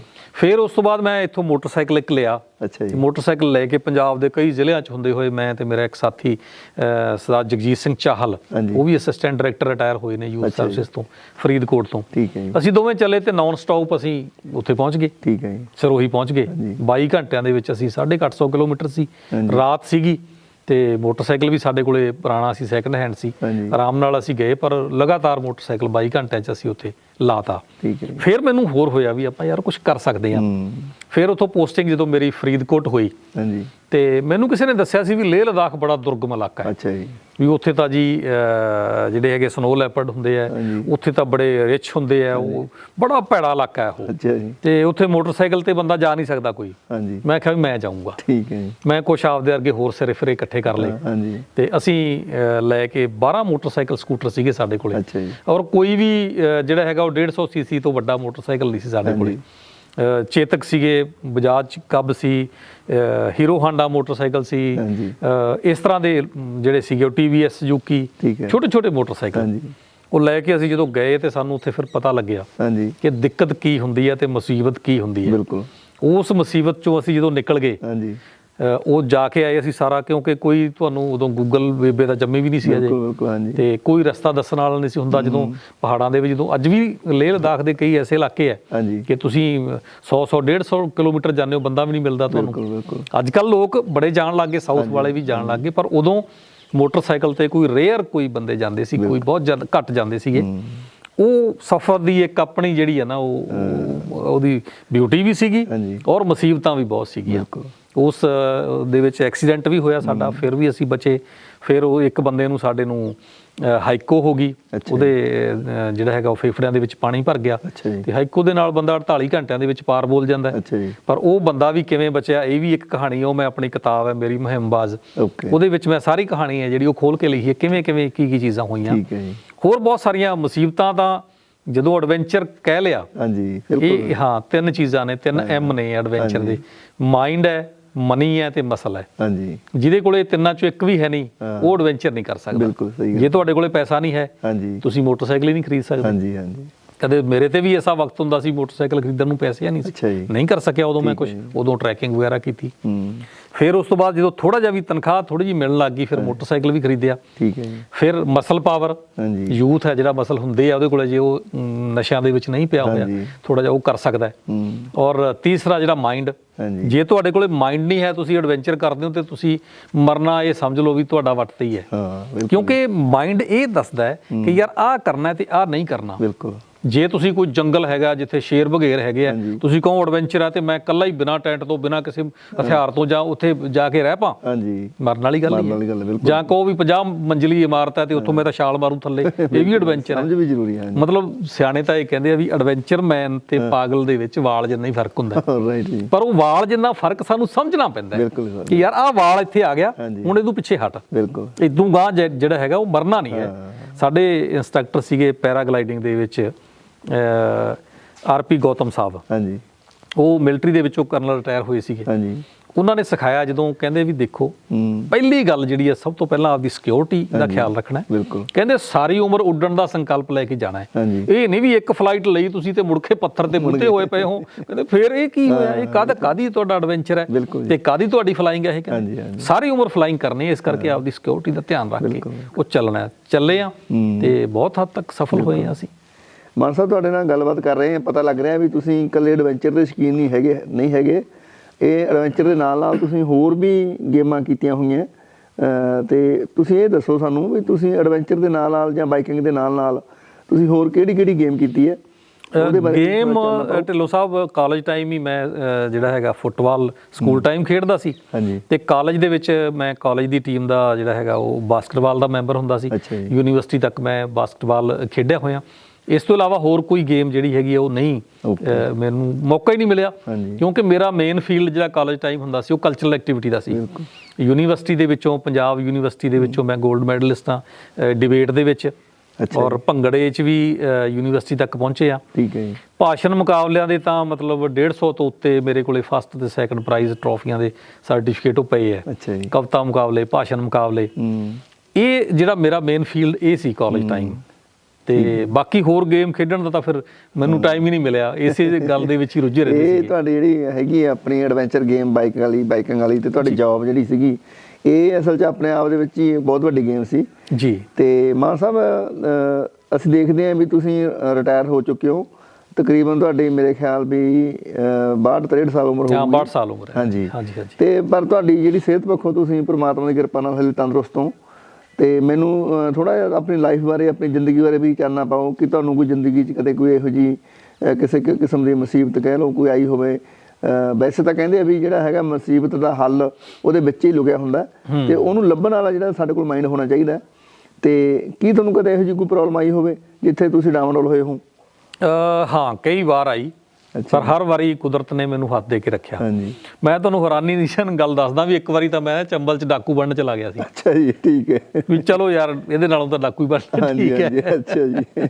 ਔਰ ਕਰਨੀ ਰੱਬ ਦੀ ਇਹ ਹੈ ਕਿ ਮੈਂ ਕਾਲਜ ਦੇ ਵਿੱਚ ਕਮਿਊਨਿਸਟ ਵਿਚਾਰਧਾਰਾ ਦਾ ਹੁੰਦਾ ਸੀ, ਇਸ ਕਰਕੇ ਮੈਂ ਖਾੜਕੂ ਲਹਿਰ ਵੱਲ ਨਹੀਂ ਜਾ ਸਕਿਆ, ਕਿਉਂਕਿ ਮੈਨੂੰ ਉਦੋਂ ਲੱਗਦਾ ਸੀ ਵੀ ਇਹ ਯਾਰ ਠੀਕ ਨਹੀਂ, ਇਹ ਗਲਤ ਕੰਮ ਹੈਗਾ, ਮੈਂ ਠੀਕ ਨਹੀਂ ਹੈ। ਬਾਅਦ 'ਚ ਬੇਸ਼ੱਕ ਚਲੋ ਵਿਚਾਰ ਬਦਲ ਵੀ ਜਾਂਦੇ ਆ ਬੰਦੇ ਦੇ, ਉਸ ਗੱਲ ਨੇ ਮੈਨੂੰ ਉਸ ਖਾੜਕੂ ਧਿਰ ਵੱਲ ਜਾਣ ਤੋਂ ਰੋਕੀ ਰੱਖਿਆ। ਹਾਂਜੀ। ਅਗਰ ਮੈਂ ਥੋੜਾ ਜਿਹਾ ਵੀ ਉਦੋਂ ਧਾਰਮਿਕ ਵਿਚਾਰਾਂ ਦਾ ਹੁੰਦਾ ਤੇ ਮੈਨੂੰ ਇਹ ਲੱਗਦਾ ਵੀ ਮੈਨੂੰ ਮਰੇ ਨੂੰ 40 ਆਪਣਾ ਇੰਨੇ ਤਾਂ ਨਹੀਂ 10-20 ਸਾਲ ਹੋ ਗਏ ਹੋਣੇ ਸੀਗੇ। ਮਾਹੌਲ ਇਹੋ ਜਿਹਾ ਸੀ। ਹਾਂ, ਕਿਉਂਕਿ ਮਾਹੌਲ ਪਿੰਡ ਦਾ ਮਾਹੌਲ ਹੈ ਜਿਹੜਾ ਉਹ ਪਾਰਟੀਬਾਜ਼ੀ ਦਾ ਮਾਹੌਲ ਸੀਗਾ। ਸਾਡੇ ਪਰਿਵਾਰ ਦੇ ਵਿੱਚੋਂ ਵੀ ਮਰਡਰ ਹੋਏ, ਦੂਜੇ ਪਰਿਵਾਰ ਦੇ ਵਿੱਚੋਂ ਵੀ ਮਰਡਰ ਹੋਏ, ਘਰ ਵੀ ਜਿਹੜੇ ਤਬਾਹ ਹੋਏ, ਕੇਸਾਂ ਦੇ ਵਿੱਚ ਸਜ਼ਾ ਕੱਟਣੀ ਪਈ ਮੇਰੇ ਭਰਾਵਾਂ ਨੂੰ ਸਜ਼ਾ ਕੱਟਣੀ ਪਈ, ਉਹਨਾਂ ਨੂੰ ਵੀ ਸਜ਼ਾ, ਦੂਜੀ ਧਿਰ ਨੂੰ ਵੀ ਕੱਟਣੀ ਪਈ। ਔਰ ਇੰਨਾ ਬੁਰਾ ਮਾਹੌਲ ਸੀ ਉਦੋਂ। ਔਰ ਉਸ ਮਾਹੌਲ ਦੇ ਵਿੱਚੋਂ ਮੈਨੂੰ ਜਿਵੇਂ ਮੱਖਣ ਚੋਂ ਵਾਲ ਕੱਢ ਕੇ ਰੱਖਦੇ ਆ ਨਾ, ਇਸ ਤਰ੍ਹਾਂ ਕੁਦਰਤ ਨੇ ਬਾਹਰ ਰੱਖਿਆ ਉਸ ਮਾਹੌਲ ਦੇ ਵਿੱਚੋਂ, ਔਰ ਮੈਨੂੰ ਇੱਥੋਂ ਤੱਕ ਉਹਨੇ ਪਹੁੰਚਦਾ ਕੀਤਾ। ਉਹ ਬੜੀਆਂ ਮਤਲਬ ਅਜੀਬ ਘਟਨਾਵਾਂ ਜ਼ਿੰਦਗੀ 'ਚ ਹੋਈਆਂ। ਕਦੇ ਜਿਹੜਾ ਹੈਗਾ ਕਦੇ ਕਿਸੇ ਵੱਲ ਨੂੰ ਗੋਲੀ ਮਾਰਨੀ, ਕਦੇ ਕਿਸੇ ਨੇ ਸਾਡੇ ਵੱਲ ਨੂੰ ਮਾਰਨੀ। ਔਰ ਮੈਂ ਤੁਹਾਨੂੰ ਦੱਸਦਾ ਵੀ ਬਠਿੰਡੇ ਆਫਿਸ ਦੇ ਵਿੱਚ ਮੈਂ ਜਦੋਂ ਬੈਠਦਾ ਸੀਗਾ, ਇੱਕ ਪਾਸੇ ਮੇਰੇ ਰਾਈਫਲ ਪਈ ਹੁੰਦੀ ਸੀ, ਡੱਬ 'ਚ ਮੇਰੇ ਪਿਸਤੌਲ ਹੁੰਦਾ ਸੀ, ਤੇ ਲੱਤ ਨਾਲ ਮੇਰੇ ਛੁਰਾ ਬੰਨਿਆ ਹੁੰਦਾ ਸੀ ਐਡਾ ਵੀ ਤਿੰਨਾਂ 'ਚੋਂ ਕੋਈ ਤਾਂ ਚੱਲੂਗਾ ਹੀ ਨਾ, ਮੌਕੇ ਤੇ ਕੰਮ ਆਊਗਾ ਜੀ। ਪਰ ਕੁਦਰਤ ਰੱਬ ਦੀ ਐਸੀ ਹੋਈ ਕਿ ਕਦੇ ਮੇਰੇ ਤੇ ਕਿਸੇ ਨੇ ਹਮਲਾ ਨਹੀਂ ਕੀਤਾ, ਨਾ ਮੈਨੂੰ ਕਦੇ ਇਸ ਤਰ੍ਹਾਂ ਦਾ ਮਤਲਬ ਮੌਕਾ ਮਿਲਿਆ ਕਿ ਮੈਂ ਕਿਸੇ ਨੂੰ ਸਿੱਧਾ ਮਾਰ ਸਕਾਂ ਜਾਂ ਕੋਈ ਹੋਰ ਗੱਲ ਹੋ ਸਕੇ। ਬੜੀ ਬਚਤ ਕੁਦਰਤ ਨੇ ਰੱਖੀ ਇਸ ਗੱਲ ਦੇ ਵਿੱਚ। ਬੜੀਆਂ ਮੁਸੀਬਤਾਂ ਬਹੁਤ ਆਈਆਂ, ਕੇਸ ਵੀ ਚੱਲੇ, ਸਾਰਾ ਕੁਝ ਹੋਇਆ, ਪਰ ਬਚਤ ਰਹੀ, ਉਸ ਗੱਲ ਦੀ ਬਚਤ ਹੁੰਦੀ ਰਹੀ। ਚਲੋ, ਇਹ ਇੱਕ ਬਹੁਤ ਵਧੀਆ ਗੱਲ ਹੈ ਵੀ ਜਿਹੜੀ ਪ੍ਰਮਾਤਮਾ ਦੀ ਕਿਰਪਾ ਨਾਲ ਤੁਸੀਂ ਉਹਨਾਂ ਮੁਸੀਬਤਾਂ ਦੇ ਵਿੱਚੋਂ ਮਤਲਬ ਤੰਦਰੁਸਤ ਨਿਕਲ ਕੇ ਬਾਹਰ ਆਏ ਹੋ ਜੀ। ਤੇ ਕਿਉਂਕਿ ਤੁਹਾਡੀ ਸਮਾਜ ਨੂੰ ਬਹੁਤ ਜ਼ਰੂਰਤ ਹੈ, ਲੋੜ ਹੈ, ਇਸੇ ਲਈ ਪ੍ਰਮਾਤਮਾ ਨੇ ਸ਼ਾਇਦ ਤੁਹਾਨੂੰ ਮਤਲਬ ਇੱਥੋਂ ਤੱਕ ਪਹੁੰਚਾਇਆ, ਕਿਉਂਕਿ ਤੁਸੀਂ ਹੋਰ ਹਜੇ ਆਉਣ ਵਾਲੇ ਸਮੇਂ ਦੇ ਵਿੱਚ ਲੋਕਾਂ ਨੂੰ ਬਹੁਤ ਸੇਧ ਦੇਣੀ ਹੈ। ਤੇ ਹੁਣ ਤੁਸੀਂ ਇਹ ਦੱਸੋ ਵੀ ਜਿਹੜਾ ਤੁਹਾਡਾ ਐਡਵੈਂਚਰ ਦਾ ਇਹ ਸਫ਼ਰ ਰਿਹਾ, ਤੁਹਾਡਾ ਘੁੰਮਣ ਫਿਰਨ ਦਾ ਸ਼ੌਂਕ ਰਿਹਾ, ਜਾਂ ਤੁਹਾਡੀ ਲਾਈਫ ਵੀ ਇੱਕ ਐਡਵੈਂਚਰ ਰਹੀ ਹੈ, ਇਹਦਾ ਅਸਰ ਤੁਹਾਡੇ ਗਾਂ ਮਤਲਬ ਬੱਚਿਆਂ ਤੇ ਕੋਈ, ਕਿ ਉਹਨਾਂ ਨੂੰ ਵੀ ਇਹ ਸ਼ੌਂਕ ਹੈ ਘੁੰਮਣ ਫਿਰਨ ਦਾ? ਜੀ, ਜਾਂ ਕੋਈ ਹੋਰ ਤੁਹਾਡੇ ਨਾਲ ਜਿਹੜੇ ਕੋਈ ਭੈਣ ਭਰਾ ਰਿਸ਼ਤੇਦਾਰ ਕੋਈ ਹੈਗੇ ਤੁਹਾਨੂੰ ਦੇਖ ਕੇ ਉਹ ਇਹ ਚੀਜ਼ ਕਰਦੇ ਹੋਣ? ਪਹਿਲਾਂ ਤਾਂ ਇਹ ਜੀ, ਪਿੰਡ 'ਚ ਜਦੋਂ ਮੈਂ ਕਲੱਬ ਦਾ ਪ੍ਰਧਾਨ ਸੀ, ਉਦੋਂ ਜਿਹੜੀ ਐਕਟੀਵਿਟੀ ਕੀਤੀ, ਬਹੁਤ ਸਾਰੇ ਮੁੰਡਿਆਂ ਨੇ ਰੋਜ਼ਗਾਰ ਮੁਖੀ ਕਿੱਤੇ ਸ਼ੁਰੂ ਕੀਤੇ ਉਹਦੇ 'ਚੋਂ। ਬਹੁਤ ਸਾਰੇ ਜਿਹੜੇ ਇੱਥੇ ਆਪਣੇ ਗੁਰਚਰਨ ਮਾਨ ਦਾ, ਤੁਸੀਂ ਮੱਖੀ ਫਾਰਮ ਵਾਲੇ ਦਾ ਨਾਂ ਸੁਣਿਆ ਹੋਣਾ, ਉਹ ਵੀ ਇਸੇ ਕਲੱਬ ਦਾ ਬਾਅਦ 'ਚ ਪ੍ਰਧਾਨ ਰਿਹਾ। ਰਘਵੀਰ ਮਾਨ ਇੱਥੋਂ ਬਾਅਦ ਪ੍ਰਧਾਨ ਬਣਿਆ, ਉਹ ਅੱਜ ਕੱਲ੍ਹ ਅਸਿਸਟੈਂਟ ਡਾਇਰੈਕਟਰ ਮਾਨਸਾ ਹੈਗੇ ਆ। ਔਰ ਦਿਆਲ ਸੋਢੀ ਅੱਜ ਕੱਲ੍ਹ ਬੀਜੇਪੀ ਦੇ ਉਹ ਸਟੇਟ ਦੇ ਮੀਤ ਪ੍ਰਧਾਨ ਨੇ, ਉਹ ਵੀ ਇੱਥੇ ਰਹੇ। ਇੱਕ ਬਲਵਿੰਦਰ ਮਾਨ ਜੀ, ਉਹ ਵੀ ਬੱਕਰੀਆਂ ਦਾ ਮੇਲਾ ਲਾਇਆ, ਜਿਨ੍ਹਾਂ ਨੇ ਮਤਲਬ ਦੁਨੀਆ ਦੇ ਵਿੱਚ ਇੱਕ ਨਵੀਂ ਫਿਰਤ ਉਹਨਾਂ ਨੇ ਚਲਾਤੀ, ਉਹ ਵੀ। ਹੋਰ ਬਹੁਤ ਸਾਰੇ ਮੁੰਡੇ ਨੇ ਜਿਹੜੇ ਉਸ ਕਲੱਬ 'ਚੋਂ ਉਦੋਂ ਨਿਕਲੇ ਜਦੋਂ ਪਿੰਡ ਦਾ ਨਾਮ ਬਦਨਾਮ ਸੀ ਯਾਰ ਵੀ ਇਹ ਤਾਂ ਉਸ ਕਲੱਬ ਦੀ ਬਦੌਲਤ ਉਹ ਬੰਦੇ ਉਹ ਨਿਕਲੇ। ਇੱਕ ਤਾਂ ਉਹ ਫਾਇਦਾ ਹੋਇਆ, ਸਮਾਜ ਨੂੰ ਫਾਇਦਾ ਹੋਇਆ। ਦੂਜਾ ਇਹ ਹੈ, ਜਿੱਥੋਂ ਤੱਕ ਮੇਰੇ ਬੱਚਿਆਂ ਦਾ ਤਾਲੁਕ ਹੈ, ਮੇਰੇ ਬੱਚੇ ਜਿਹੜੇ ਉਹਨਾਂ ਨੇ ਵੀ ਮੇਰੇ ਵਾਂਗੂ ਨਹਿਰੂ ਯੁਵਾ ਕੇਂਦਰ ਦੇ ਕੈਂਪ ਲਾਏ। ਉਹਨਾਂ ਨੇ ਵੀ ਦੋਹਾਂ ਨੇ ਸਟੇਟ ਅਵਾਰਡ ਜਿਹੜਾ ਉਹ ਹਾਸਲ ਕੀਤਾ ਪੰਜਾਬ ਸਰਕਾਰ ਤੋਂ। ਔਰ ਮੇਰੀਆਂ ਬੇਟੀਆਂ ਮੋਟਰਸਾਈਕਲ ਦੇ ਉੱਤੇ ਮੇਰੇ ਨਾਲ ਲੇਹ ਲਦਾਖ ਤੱਕ ਜਿਹੜੀਆਂ ਗਈਆਂ, ਰਾਜਸਥਾਨ ਦੇ ਵਿੱਚ ਗਈਆਂ। ਔਰ ਵੱਡੀ ਬੇਟੀ ਹੈ ਜਿਹੜੀ, ਜਦੋਂ ਮੈਂ ਸਕਾਈ ਡਾਈਵਿੰਗ ਕਰਕੇ ਆਇਆ ਜਿਸ ਦਿਨ, ਇਹ 2015 ਦੀ ਗੱਲ ਹੈ, ਆਸਟ੍ਰੇਲੀਆ ਦੇ ਵਿੱਚ ਮੈਂ ਸਕਾਈ ਡਾਈਵਿੰਗ ਕੀਤੀ। ਤੇ ਉਹਦਾ ਉਦੋਂ ਸਾਈਜੇਰੀਅਨ ਹੋਇਆ ਸੀ, ਮਤਲਬ ਤਕਰੀਬਨ 5 ਕੇ 6 ਮਹੀਨੇ ਪਹਿਲਾਂ। ਉਹ ਕਹਿੰਦੇ ਵੀ ਮੈਂ ਵੀ ਹੁਣੇ ਕਰਨੀ ਹੈ, ਤੇ ਅਸੀਂ ਉਹਨੂੰ ਰੋਕਿਆ ਸੀ, ਆਖਿਆ ਵੀ ਅਜੇ ਜਿਹੜਾ ਹੈਗਾ ਤੇਰਾ ਜ਼ਖਮ ਖੁੱਲ ਸਕਦਾ ਹੈ, ਇਸ ਕਰਕੇ ਤੂੰ ਹੁਣ ਨਹੀਂ ਕਰਨੀ। ਉਸ ਤੋਂ ਬਾਅਦ ਜਦੋਂ 2-3 ਸਾਲ ਬਾਅਦ ਉਹਦੇ ਕੋਲੇ ਮੌਕਾ ਲੱਗਿਆ, ਕਹਿੰਦੀ ਵੀ ਹੁਣ ਉਹਦਾ ਬਰਥਡੇ ਆਇਆ, ਕਹਿੰਦੀ, ਮੈਂ ਕਿਹਾ ਵੀ ਬੇਟਾ ਕੀ ਤੂੰ ਲੈਣਾ ਸਾਥੋਂ, ਕੀ ਗਿਫਟ ਲੈਣਾ ਚਾਹੁੰਦੀ ਹੈ? ਕਹਿੰਦੀ ਵੀ ਇੱਕੋ ਹੀ ਗਿਫਟ ਹੈ, ਇਜਾਜ਼ਤ। ਮੈਂ ਕਿਹਾ ਪੈਰਾਗਲਾਈਡਿੰਗ ਕਰਨੀ ਹੈ? ਕਹਿੰਦੀ ਨਹੀਂ। ਮੈਂ ਕਿਹਾ ਪੈਰਾਸੇਲਿੰਗ ਕਰਨੀ ਹੈ? ਕਹਿੰਦੀ ਨਹੀਂ। ਮੈਂ ਕਿਹਾ ਫਿਰ ਸਕਾਈ ਡਾਈਵਿੰਗ ਕਰਨੀ ਹੈ ਤੂੰ? ਕਹਿੰਦੀ ਹਾਂ, ਸਕਾਈ ਡਾਈਵਿੰਗ ਕਰਨ ਦੀ ਇਜਾਜ਼ਤ ਦਿਓ। ਮੈਂ ਕਿਹਾ ਠੀਕ ਹੈ। ਉਹਨੇ ਸਕਾਈ ਡਾਈਵਿੰਗ ਕੀਤੀ, ਮੈਂ 15,000 ਫੁੱਟ ਤੋਂ ਕੀਤੀ ਸੀ, ਉਹਨੇ 17,000 ਫੁੱਟ ਤੋਂ ਕੀਤੀ ਹੈ, 2,000 ਫੁੱਟ ਵੱਧ। ਸੋ ਉਹ ਵੀ ਬੱਚੇ ਵੀ ਉਸੇ ਲਾਈਨ ਤੇ ਹੀ ਹੈ, ਉਸੇ ਤਰ੍ਹਾਂ ਦੀ ਉਹਨਾਂ ਦੀ ਪੜ੍ਹਾਈ ਹੈ। ਬੱਚਿਆਂ ਨੂੰ ਅਸੀਂ ਡਾਕਟਰੀ ਲਾਈਨ 'ਚ ਨਹੀਂ ਪਾਇਆ, ਇੰਜੀਨੀਅਰਿੰਗ ਲਾਈਨ 'ਚ ਨਹੀਂ ਪਾਇਆ। ਸਾਨੂੰ ਪਤਾ ਸੀ ਵੀ ਜੇ ਤੁਸੀਂ ਕਾਮਯਾਬ ਹੋਣਾ ਤਾਂ ਲਾਈਨ ਕੋਈ ਵੀ ਹੋਵੇ, ਤੁਹਾਡਾ ਜਿਹੜਾ ਦਿਮਾਗ ਕੀ ਸੋਚਦਾ ਉਹਦੇ ਤੇ ਤੁਸੀਂ ਕਾਮਯਾਬ ਹੋ ਸਕਦੇ ਹੋ। ਤੇ ਉਹ ਦੋਨੋਂ ਅੱਜ ਕੱਲ੍ਹ ਕੈਨੇਡਾ ਦੇ ਵਿੱਚ ਪੂਰੀਆਂ ਕਾਮਯਾਬ ਦੋਨੋਂ। ਤੇ ਮਾਨ ਸਾਹਿਬ, ਇਹ ਦੱਸੋ ਹੁਣ ਤੁਸੀਂ ਕੋਈ ਇਹੋ ਜਿਹਾ ਜਿਹੜਾ ਸਵਾਲ ਹੋਵੇ ਜਿਹੜਾ ਸਾਡੇ ਮਾਈਂਡ 'ਚ ਨਾ ਆਇਆ ਹੋਵੇ, ਤੁਸੀਂ ਉਹ ਆਪਣੇ ਤੁਹਾਡੇ ਦਿਲ ਦੇ ਵਿੱਚ ਹੋਵੇ ਵੀ ਇਹ ਮੈਂ ਜ਼ਰੂਰ ਗੱਲ ਕਰਨੀ ਸੀ, ਉਹ ਵੀ ਤੁਸੀਂ ਕਰੋ। ਤੇ ਇਹ ਵੀ ਗੱਲ ਬਿਲਕੁਲ, ਤੁਹਾਡੀ ਗੱਲ ਜਿਹੜੀ ਹੈ ਬਹੁਤ ਵਧੀਆ ਲੱਗਿਆ ਮੈਨੂੰ ਇਹ ਸਵਾਲ। ਆਮ ਤੌਰ ਤੇ ਕੀ ਹੈ ਕਿ ਜਿਹੜਾ ਬੰਦਾ ਐਕਟੀਵਿਟੀ ਕਰਦਾ ਹੈ ਉਹ ਇੱਕੋ ਐਕਟੀਵਿਟੀ ਕਰਦਾ ਐਡਵੈਂਚਰ ਦੀ, ਔਰ ਉਹਦੇ 'ਚ ਸਿਰੇ ਤੇ ਜਾਂਦਾ ਹੈ। ਹੁਣ ਮੇਰੇ ਨਾਲੋਂ ਸਾਈਕਲਿਸਟ ਬਹੁਤ ਤਕੜੇ ਪਏ ਆ ਪੰਜਾਬ ਦੇ ਵਿੱਚ, ਇਹਨਾਂ ਨੇ ਬੜੀ ਸਾਈਕਲਿੰਗ ਕੀਤੀ ਹੈ, ਮੈਂ ਘੱਟ ਕੀਤੀ ਹੈ। ਮੋਟਰਸਾਈਕਲ ਵਾਲੇ ਮੇਰੇ ਨਾਲੋਂ ਬਹੁਤ ਤਕੜੇ ਪਏ ਆ, ਜਿਨ੍ਹਾਂ ਨੇ ਮਤਲਬ ਮੇਰੇ ਨਾਲੋਂ ਹਜ਼ਾਰਾਂ ਕਿਲੋਮੀਟਰ ਵੱਧ ਮੋਟਰਸਾਈਕਲਿੰਗ ਕਰਤਾ ਹੋਣਾ। ਪੈਰਾਗਲਾਈਡਿੰਗ ਵਾਲਿਆਂ ਨੇ ਪੈਰਾਗਲਾਈਡਿੰਗ ਬਹੁਤ ਸਿਰਾ ਲਾਤਾ ਹੋਣਾ। ਪਰ ਐਸੇ ਬੰਦੇ ਤੁਹਾਨੂੰ ਰੇਅਰ ਮਿਲਣਗੇ ਜਿਨ੍ਹਾਂ ਨੇ ਐਡਵੈਂਚਰ ਦੀ ਜਿਹੜੀ ਵੀ ਐਕਟੀਵਿਟੀ ਮਿਲ ਗਈ ਉਹੀ ਕੀਤੀ ਹੈ। ਠੀਕ ਹੈ ਜੀ। ਸਾਈਕਲਿੰਗ, ਹਾਂਜੀ ਆਪਣੀ ਮੋਟਰਸਾਈਕਲਿੰਗ ਇਹ ਵੀ ਕੀਤੀ ਹੈ ਜਿੰਨੀ ਕੁ ਹੋ ਸਕੀ ਹੈ, ਚਲੋ ਨੈਸ਼ਨਲ ਇੰਟਰਨੈਸ਼ਨਲ। ਹਾਂਜੀ। ਫਿਰ ਪੈਰਾਗਲਾਈਡਿੰਗ ਹੈ ਜਿਹੜੀ ਹਾਂਜੀ। ਪੰਜਾਬ ਦੇ ਵਿੱਚ ਸਭ ਤੋਂ ਪਹਿਲੇ ਬੰਦਿਆਂ ਦੇ ਵਿੱਚ ਮੈਂ ਸੀ। ਪੈਰਾਗਲਾਈਡਿੰਗ ਲੈ ਕੇ ਪੰਜਾਬ ਦੇ ਵਿੱਚ ਆਇਆ। ਪੈਰਾ ਮੋਟਰਿੰਗ ਹੈ ਜਿਹੜੀ, ਅੱਛਾ ਜੀ। ਉਹ ਵੀ ਪੰਜਾਬ ਦੇ ਪਹਿਲੇ ਬੰਦਿਆਂ ਦੇ ਵਿੱਚ ਮੈਂ ਸੀ। ਪੈਰਾ ਮੋਟਰਿੰਗ ਇੱਥੇ ਸ਼ੁਰੂ ਕਰਵਾਉਣ ਦੇ ਵਿੱਚ ਵੀ ਮੇਰਾ ਹੱਥ ਸੀਗਾ। ਠੀਕ ਹੈ ਜੀ। ਸਕਾਈ ਡਾਈਵਿੰਗ, ਅੱਛਾ ਜੀ। ਜਿਹੜੇ ਹੈਗੇ ਆ ਉਹ ਮੈਥੋਂ ਵੱਡੇ ਵੱਡੇ ਸਕਾਈ ਡਾਈਵਰ ਰਹੇ ਹੋਣਗੇ, ਪਰ ਉਹ ਫਿਰ ਮੋਟਰਸਾਈਕਲਿੰਗ 'ਚ ਨਹੀਂ ਹੋਣਗੇ। ਹਾਂਜੀ ਹਾਂਜੀ ਬਿਲਕੁਲ। ਇਹ ਕੀਤਾ। ਫਿਰ ਉਸ ਤੋਂ ਬਾਅਦ ਟਰੀ ਟੌਪ ਐਡਵੈਂਚਰ ਅੱਛਾ ਜੀ। ਮੈਂ 2 ਵਾਰੀ ਜਿਹੜਾ ਹੈਗਾ ਉਹ ਆਸਟ੍ਰੇਲੀਆ ਦੇ ਨਾਲ ਜਿਹੜਾ ਹੈਗਾ ਆਸਟ੍ਰੇਲੀਅਨ ਜਿਹੜੇ ਯੂਥ ਹੈ ਉਹਨਾਂ ਤੋਂ ਅੱਗੇ ਜਾ ਕੇ ਅੱਛਾ ਜੀ। ਉਹਨਾਂ ਨੂੰ ਵੀ ਪਛਾੜ ਕੇ 2 ਵਾਰ ਮੈਂ ਟਰੀ ਟੌਪ ਐਡਵੈਂਚਰ ਆ ਜਿਹੜਾ ਆਸਟ੍ਰੇਲੀਆ ਦੇ ਵਿੱਚ ਉਹਨਾਂ ਦੇ ਨਾਲ ਕਰਕੇ ਆਇਆ। ਬਿਲਕੁਲ। ਇਸ ਤੋਂ ਇਲਾਵਾ ਟਰੈਕਿੰਗ ਜਿਹੜੀ ਹੈ ਉਹ ਵੀ ਕੀਤੀ ਹੈ। ਹਾਂਜੀ। ਮਾਊਂਟੇਨਰਿੰਗ ਵੀ ਥੋੜੀ ਬਹੁਤੀ ਜਿਹੜੀ ਹੈ ਮਾਊਂਟੇਨਰਿੰਗ ਕੀਤੀ ਹੈ। ਹਾਂਜੀ। ਕੈਂਪ ਹੈ ਜਿਹੜੇ ਉਹ ਲਾਏ ਆ, ਹੋ ਸਕਦਾ ਕੈਂਪਿੰਗ ਦੇ ਵਿੱਚ ਮੇਰੇ ਨਾਲੋਂ ਕੋਈ ਵੱਧ ਹੋਵੇ, ਹਾਂਜੀ। ਪਰ ਇੰਨੀ ਜਿਹੜੀ ਮਲਟੀਨੈਸ਼ਨਲ ਐਕਟੀਵਿਟੀ ਹੈ, ਮੇਰੀ ਇਰਾਦਾ ਹੈ, ਮਤਲਬ ਮੇਰਾ ਸੁਭਾਅ ਹੈ ਹਾਂਜੀ। ਕਿ ਮੈਨੂੰ ਲੱਗ ਗਿਆ ਯਾਰ ਵੀ ਆਹ ਕੰਮ ਹੈ, ਕੋਈ ਬੰਦਾ ਇਹ ਕਹਦੇ ਵੀ ਇਹ ਨਹੀਂ ਯਾਰ ਤੂੰ ਕਰ ਸਕਦਾ, ਹਾਂਜੀ। ਮੈਂ ਕਹਿੰਦਾ ਵੀ ਮੈਂ ਹੀ ਕਰ ਸਕਦਾ, ਕੋਈ ਹੋਰ ਨਹੀਂ ਕਰ ਸਕਦਾ। ਮੈਂ ਪੰਗਾ ਜ਼ਰੂਰ ਲੈਣਾ ਉੱਥੇ, ਬਿਲਕੁਲ ਬਿਲਕੁਲ। ਇਹਨੂੰ ਕਿਉਂਕਿ ਐਡਵੈਂਚਰ ਹੈ ਜਿਹੜਾ ਇਹਨੂੰ ਕਹਿੰਦੇ ਆ ਜਾਣਬੁੱਝ ਕੇ ਲਿਆ ਪੁੱਠਾ ਪੰਗਾ। ਹਾਂਜੀ ਹਾਂਜੀ। ਤੇ ਜਿਹੜਾ ਬੰਦਾ ਪੁੱਠਾ ਪੰਗਾ ਨਹੀਂ ਲੈ ਸਕਦਾ ਉਹ ਬੰਦਾ ਐਡਵੈਂਚਰ ਨਹੀਂ ਉਹ ਕਰ ਸਕਦਾ। ਇੰਜੋਏ ਨਹੀਂ ਕਰ ਸਕਦਾ ਜੀ। ਹਾਂ, ਪਰ ਮੈਨੂੰ ਅਜੇ ਤੱਕ ਘੱਟ ਬੰਦੇ ਮਿਲੇ ਆ, ਕੋਈ ਵੀ ਨਹੀਂ ਮਿਲਿਆ ਇੰਨੀ ਐਕਟੀਵਿਟੀ ਦੇ ਵਿੱਚ ਜਿਹੜਾ ਬੰਦਾ ਔਰ ਰਿਹਾ ਵੀ ਸਿਰੇ ਤੱਕ ਹੋਵੇ ਹਾਂਜੀ ਹਾਂਜੀ। ਤੇ ਜਿਹਨੇ ਮਤਲਬ ਇੱਥੋਂ ਤੱਕ ਗਿਆ ਹੋਵੇ। ਮੈਨੂੰ ਘੱਟ ਬੰਦੇ ਮਿਲੇ ਆ ਤੇ ਹੋ ਸਕਦਾ ਹੈ ਹੁਣ, ਕਿਉਂਕਿ ਦੁਨੀਆ ਭਲੀ ਤੋਂ ਭਲੀ ਪਈ ਹੈ। ਬੜੇ ਵੱਡੇ ਬੰਦੇ ਜਿਹੜੇ ਆ ਉਹ ਅੱਗੇ ਜਿਹੜੇ ਆਉਣ ਵਾਲੇ ਸਮੇਂ ਦੇ ਵਿੱਚ ਵੀ ਜਾਣਗੇ। ਅਸੀਂ ਜੇ 10 ਕਿਲੋਮੀਟਰ ਚੱਲੇ ਆ ਤੇ ਅਗਲਾ 20 ਕਿਲੋਮੀਟਰ ਚੱਲਣ ਵਾਲਾ ਵੀ ਪਹਿਲਾਂ ਤਿਆਰ ਹੁੰਦਾ ਹੈ। ਇਹਨਾਂ ਗੱਲਾਂ ਤੋਂ ਲੋਕ ਸਿੱਖਦੇ ਆ। ਹਾਂਜੀ ਹਾਂਜੀ। ਅਸੀਂ ਜਦੋਂ ਸਿੰਗਾਪੁਰ ਜਾਣਾ ਸੀ ਤੇ ਇੱਕ ਬੰਦੇ ਦੀ ਐਕਟੀਵਿਟੀ ਤੋਂ ਸਿੱਖੀ ਅਸੀਂ, ਉਹ ਆਇਆ ਸੀ। ਬਿਲਕੁਲ। ਉਸ ਤੋਂ ਬਾਅਦ ਪਤਾ ਨਹੀਂ ਹੋਰ ਕਿੰਨੇ ਟੂਰ ਆ ਜਿਹੜੇ ਹੁਣ ਤ੍ਰਿਵੇਂਦਰਮ ਤੋਂ ਤੁੰਗਵਾਲੀ ਵਾਲਾ ਟੂਰ ਵੀ ਲਾਤਾ, ਫਿਰ ਰਾਜਸਥਾਨ ਦੇ ਟੂਰ ਵੀ ਲਾਤੇ, ਹੋਰ ਪਹਿਲਾਂ ਵੀ ਲਾਏ। ਠੀਕ ਹੈ ਜੀ। ਤੇ ਇੱਕ ਬੰਦੇ ਤੋਂ ਸਿੱਖਦਾ ਹੈ ਬੰਦਾ। ਹਾਂਜੀ ਹਾਂਜੀ। ਸਮਾਜ 'ਚ ਬੜੇ ਸਾਡੇ ਨੌਜਵਾਨ ਹੈ ਜਿਹੜੇ ਇਸ ਗੱਲ ਤੋਂ ਪ੍ਰੇਰਿਤ ਹੋ ਕੇ ਯਾਰ ਵੀ ਇਹ ਬੰਦਾ 60 ਸਾਲ ਦੀ ਉਮਰ 'ਚ ਵੀ ਨਹੀਂ ਟਿਕਦਾ, ਚਲੋ ਆਪਾਂ ਵੀ ਚੱਲੋ। ਬਿਲਕੁਲ ਬਿਲਕੁਲ। ਬੜੇ ਹੈਗੇ ਇਸ ਤਰ੍ਹਾਂ ਦੇ। ਮਾਨ ਸਾਹਿਬ ਇਹ ਤੁਹਾਡੀ ਗੱਲ ਠੀਕ ਹੈ ਵੀ ਜਿਹੜੇ ਰਿਕਾਰਡ ਉਹ ਬਣਦੇ ਆ ਉਹ ਟੁੱਟਣ ਵਾਸਤੇ ਬਣਦੇ ਆ ਜੀ, ਤੇ ਇਹ ਬਣਦੇ ਰਹਿਣੇ ਜ਼ਰੂਰੀ ਵੀ ਹੁੰਦੇ ਆ। ਤੇ ਪਰ ਜਿਹੜੀ ਇੱਕ ਸਟੇਜ ਹੁੰਦੀ ਆ ਉਮਰ ਦੀ, ਕਹਿ ਲਓ, ਉਸ ਸਟੇਜ ਤੇ ਹੀ ਬੰਦੇ ਨੇ ਮਤਲਬ ਉਹ ਜਵਾਨੀ ਵਾਲਾ ਜੋਸ਼ ਇੱਕ ਆਪਣੇ ਵਿੱਚ ਕਾਇਮ ਰੱਖਣਾ, ਇਹ ਇੱਕ ਬਹੁਤ ਵੱਡੀ ਖੂਬੀ ਹੁੰਦੀ ਹੈ। ਇਹਨੂੰ ਅਸੀਂ ਰੇਅਰ ਕਹਿ ਸਕਦੇ ਹਾਂ ਵੀ ਇਹ ਰੇਅਰ ਹੁੰਦੀ ਹੈ, ਹਰ ਇੱਕ ਬੰਦੇ 'ਚ ਨਹੀਂ ਹੁੰਦੀ। ਤੇ ਇਹਦੇ ਲਈ ਤੁਸੀਂ ਵਾਕਈ ਵਧਾਈ ਦੇ ਪਾਤਰ ਹੋ। ਤੇ ਇਹ ਜਿਹੜੀ ਸਟੇਜ ਹੈ ਸੁਖਦੀਪ ਜੀ, ਸਟੇਜ ਅਸੀਂ ਆਪ ਨਿਰਧਾਰਿਤ ਕਰਦੇ ਹਾਂ। ਹਾਂਜੀ। ਅਸੀਂ ਕਹਿੰਦੇ ਯਾਰ ਹੁਣ ਮੈਂ 40 ਸਾਲ ਦਾ ਹੋ ਗਿਆ, ਬੱਚਿਆਂ ਵਾਲਾ ਹੋ ਗਿਆ, ਹੁਣ ਨਹੀਂ ਇਹ ਤੋਂ ਵੱਧ ਹੋ ਸਕਦੀ, ਮੈਂ 50 ਦਾ ਹੋ ਗਿਆ, ਮੈਂ 60 ਦਾ ਹੋ ਗਿਆ। ਹਾਂਜੀ। ਪਰ ਮੇਰੀ ਸੋਚ ਇਸ ਤੋਂ ਉਲਟ ਹੈ। ਜਦੋਂ 60 ਸਾਲ ਦੇ ਹੋ ਗਏ, ਰਿਟਾਇਰ ਹੋ ਗਏ, ਲੋਕ ਮੈਨੂੰ ਕਹਿੰਦੇ ਵੀ ਹੁਣ ਕੀ ਕਰੇਗਾ। ਹਾਂਜੀ। ਲੋਕਾਂ ਨੂੰ ਐ ਸੀ ਵੀ ਕਿਸੇ ਸਕੂਲ ਕਾਲਜ ਦੇ ਵਿੱਚ ਪ੍ਰਾਈਵੇਟ 'ਚ ਜੁਆਇਨ ਕਰ ਲੂਗਾ ਜਾਂ ਕੋਈ ਛੋਟੀ ਮੋਟੀ ਦੁਕਾਨ ਕਰ ਲੂਗਾ, ਹੋਰ ਇਹਨੇ ਕੀ ਕਰਨਾ। ਹਾਂਜੀ। ਮੈਂ ਉਹਨਾਂ ਨੂੰ ਆਖਿਆ ਵੀ ਮੇਰੀ ਅਸਲੀ ਜ਼ਿੰਦਗੀ ਹੈ ਜਿਹੜੀ ਉਹ 60 ਸਾਲ ਤੋਂ ਬਾਅਦ, ਰਿਟਾਇਰ ਹੋਣ ਤੋਂ ਬਾਅਦ ਸ਼ੁਰੂ ਹੋਊਗੀ। ਕਹਿੰਦੇ ਕਿਵੇਂ?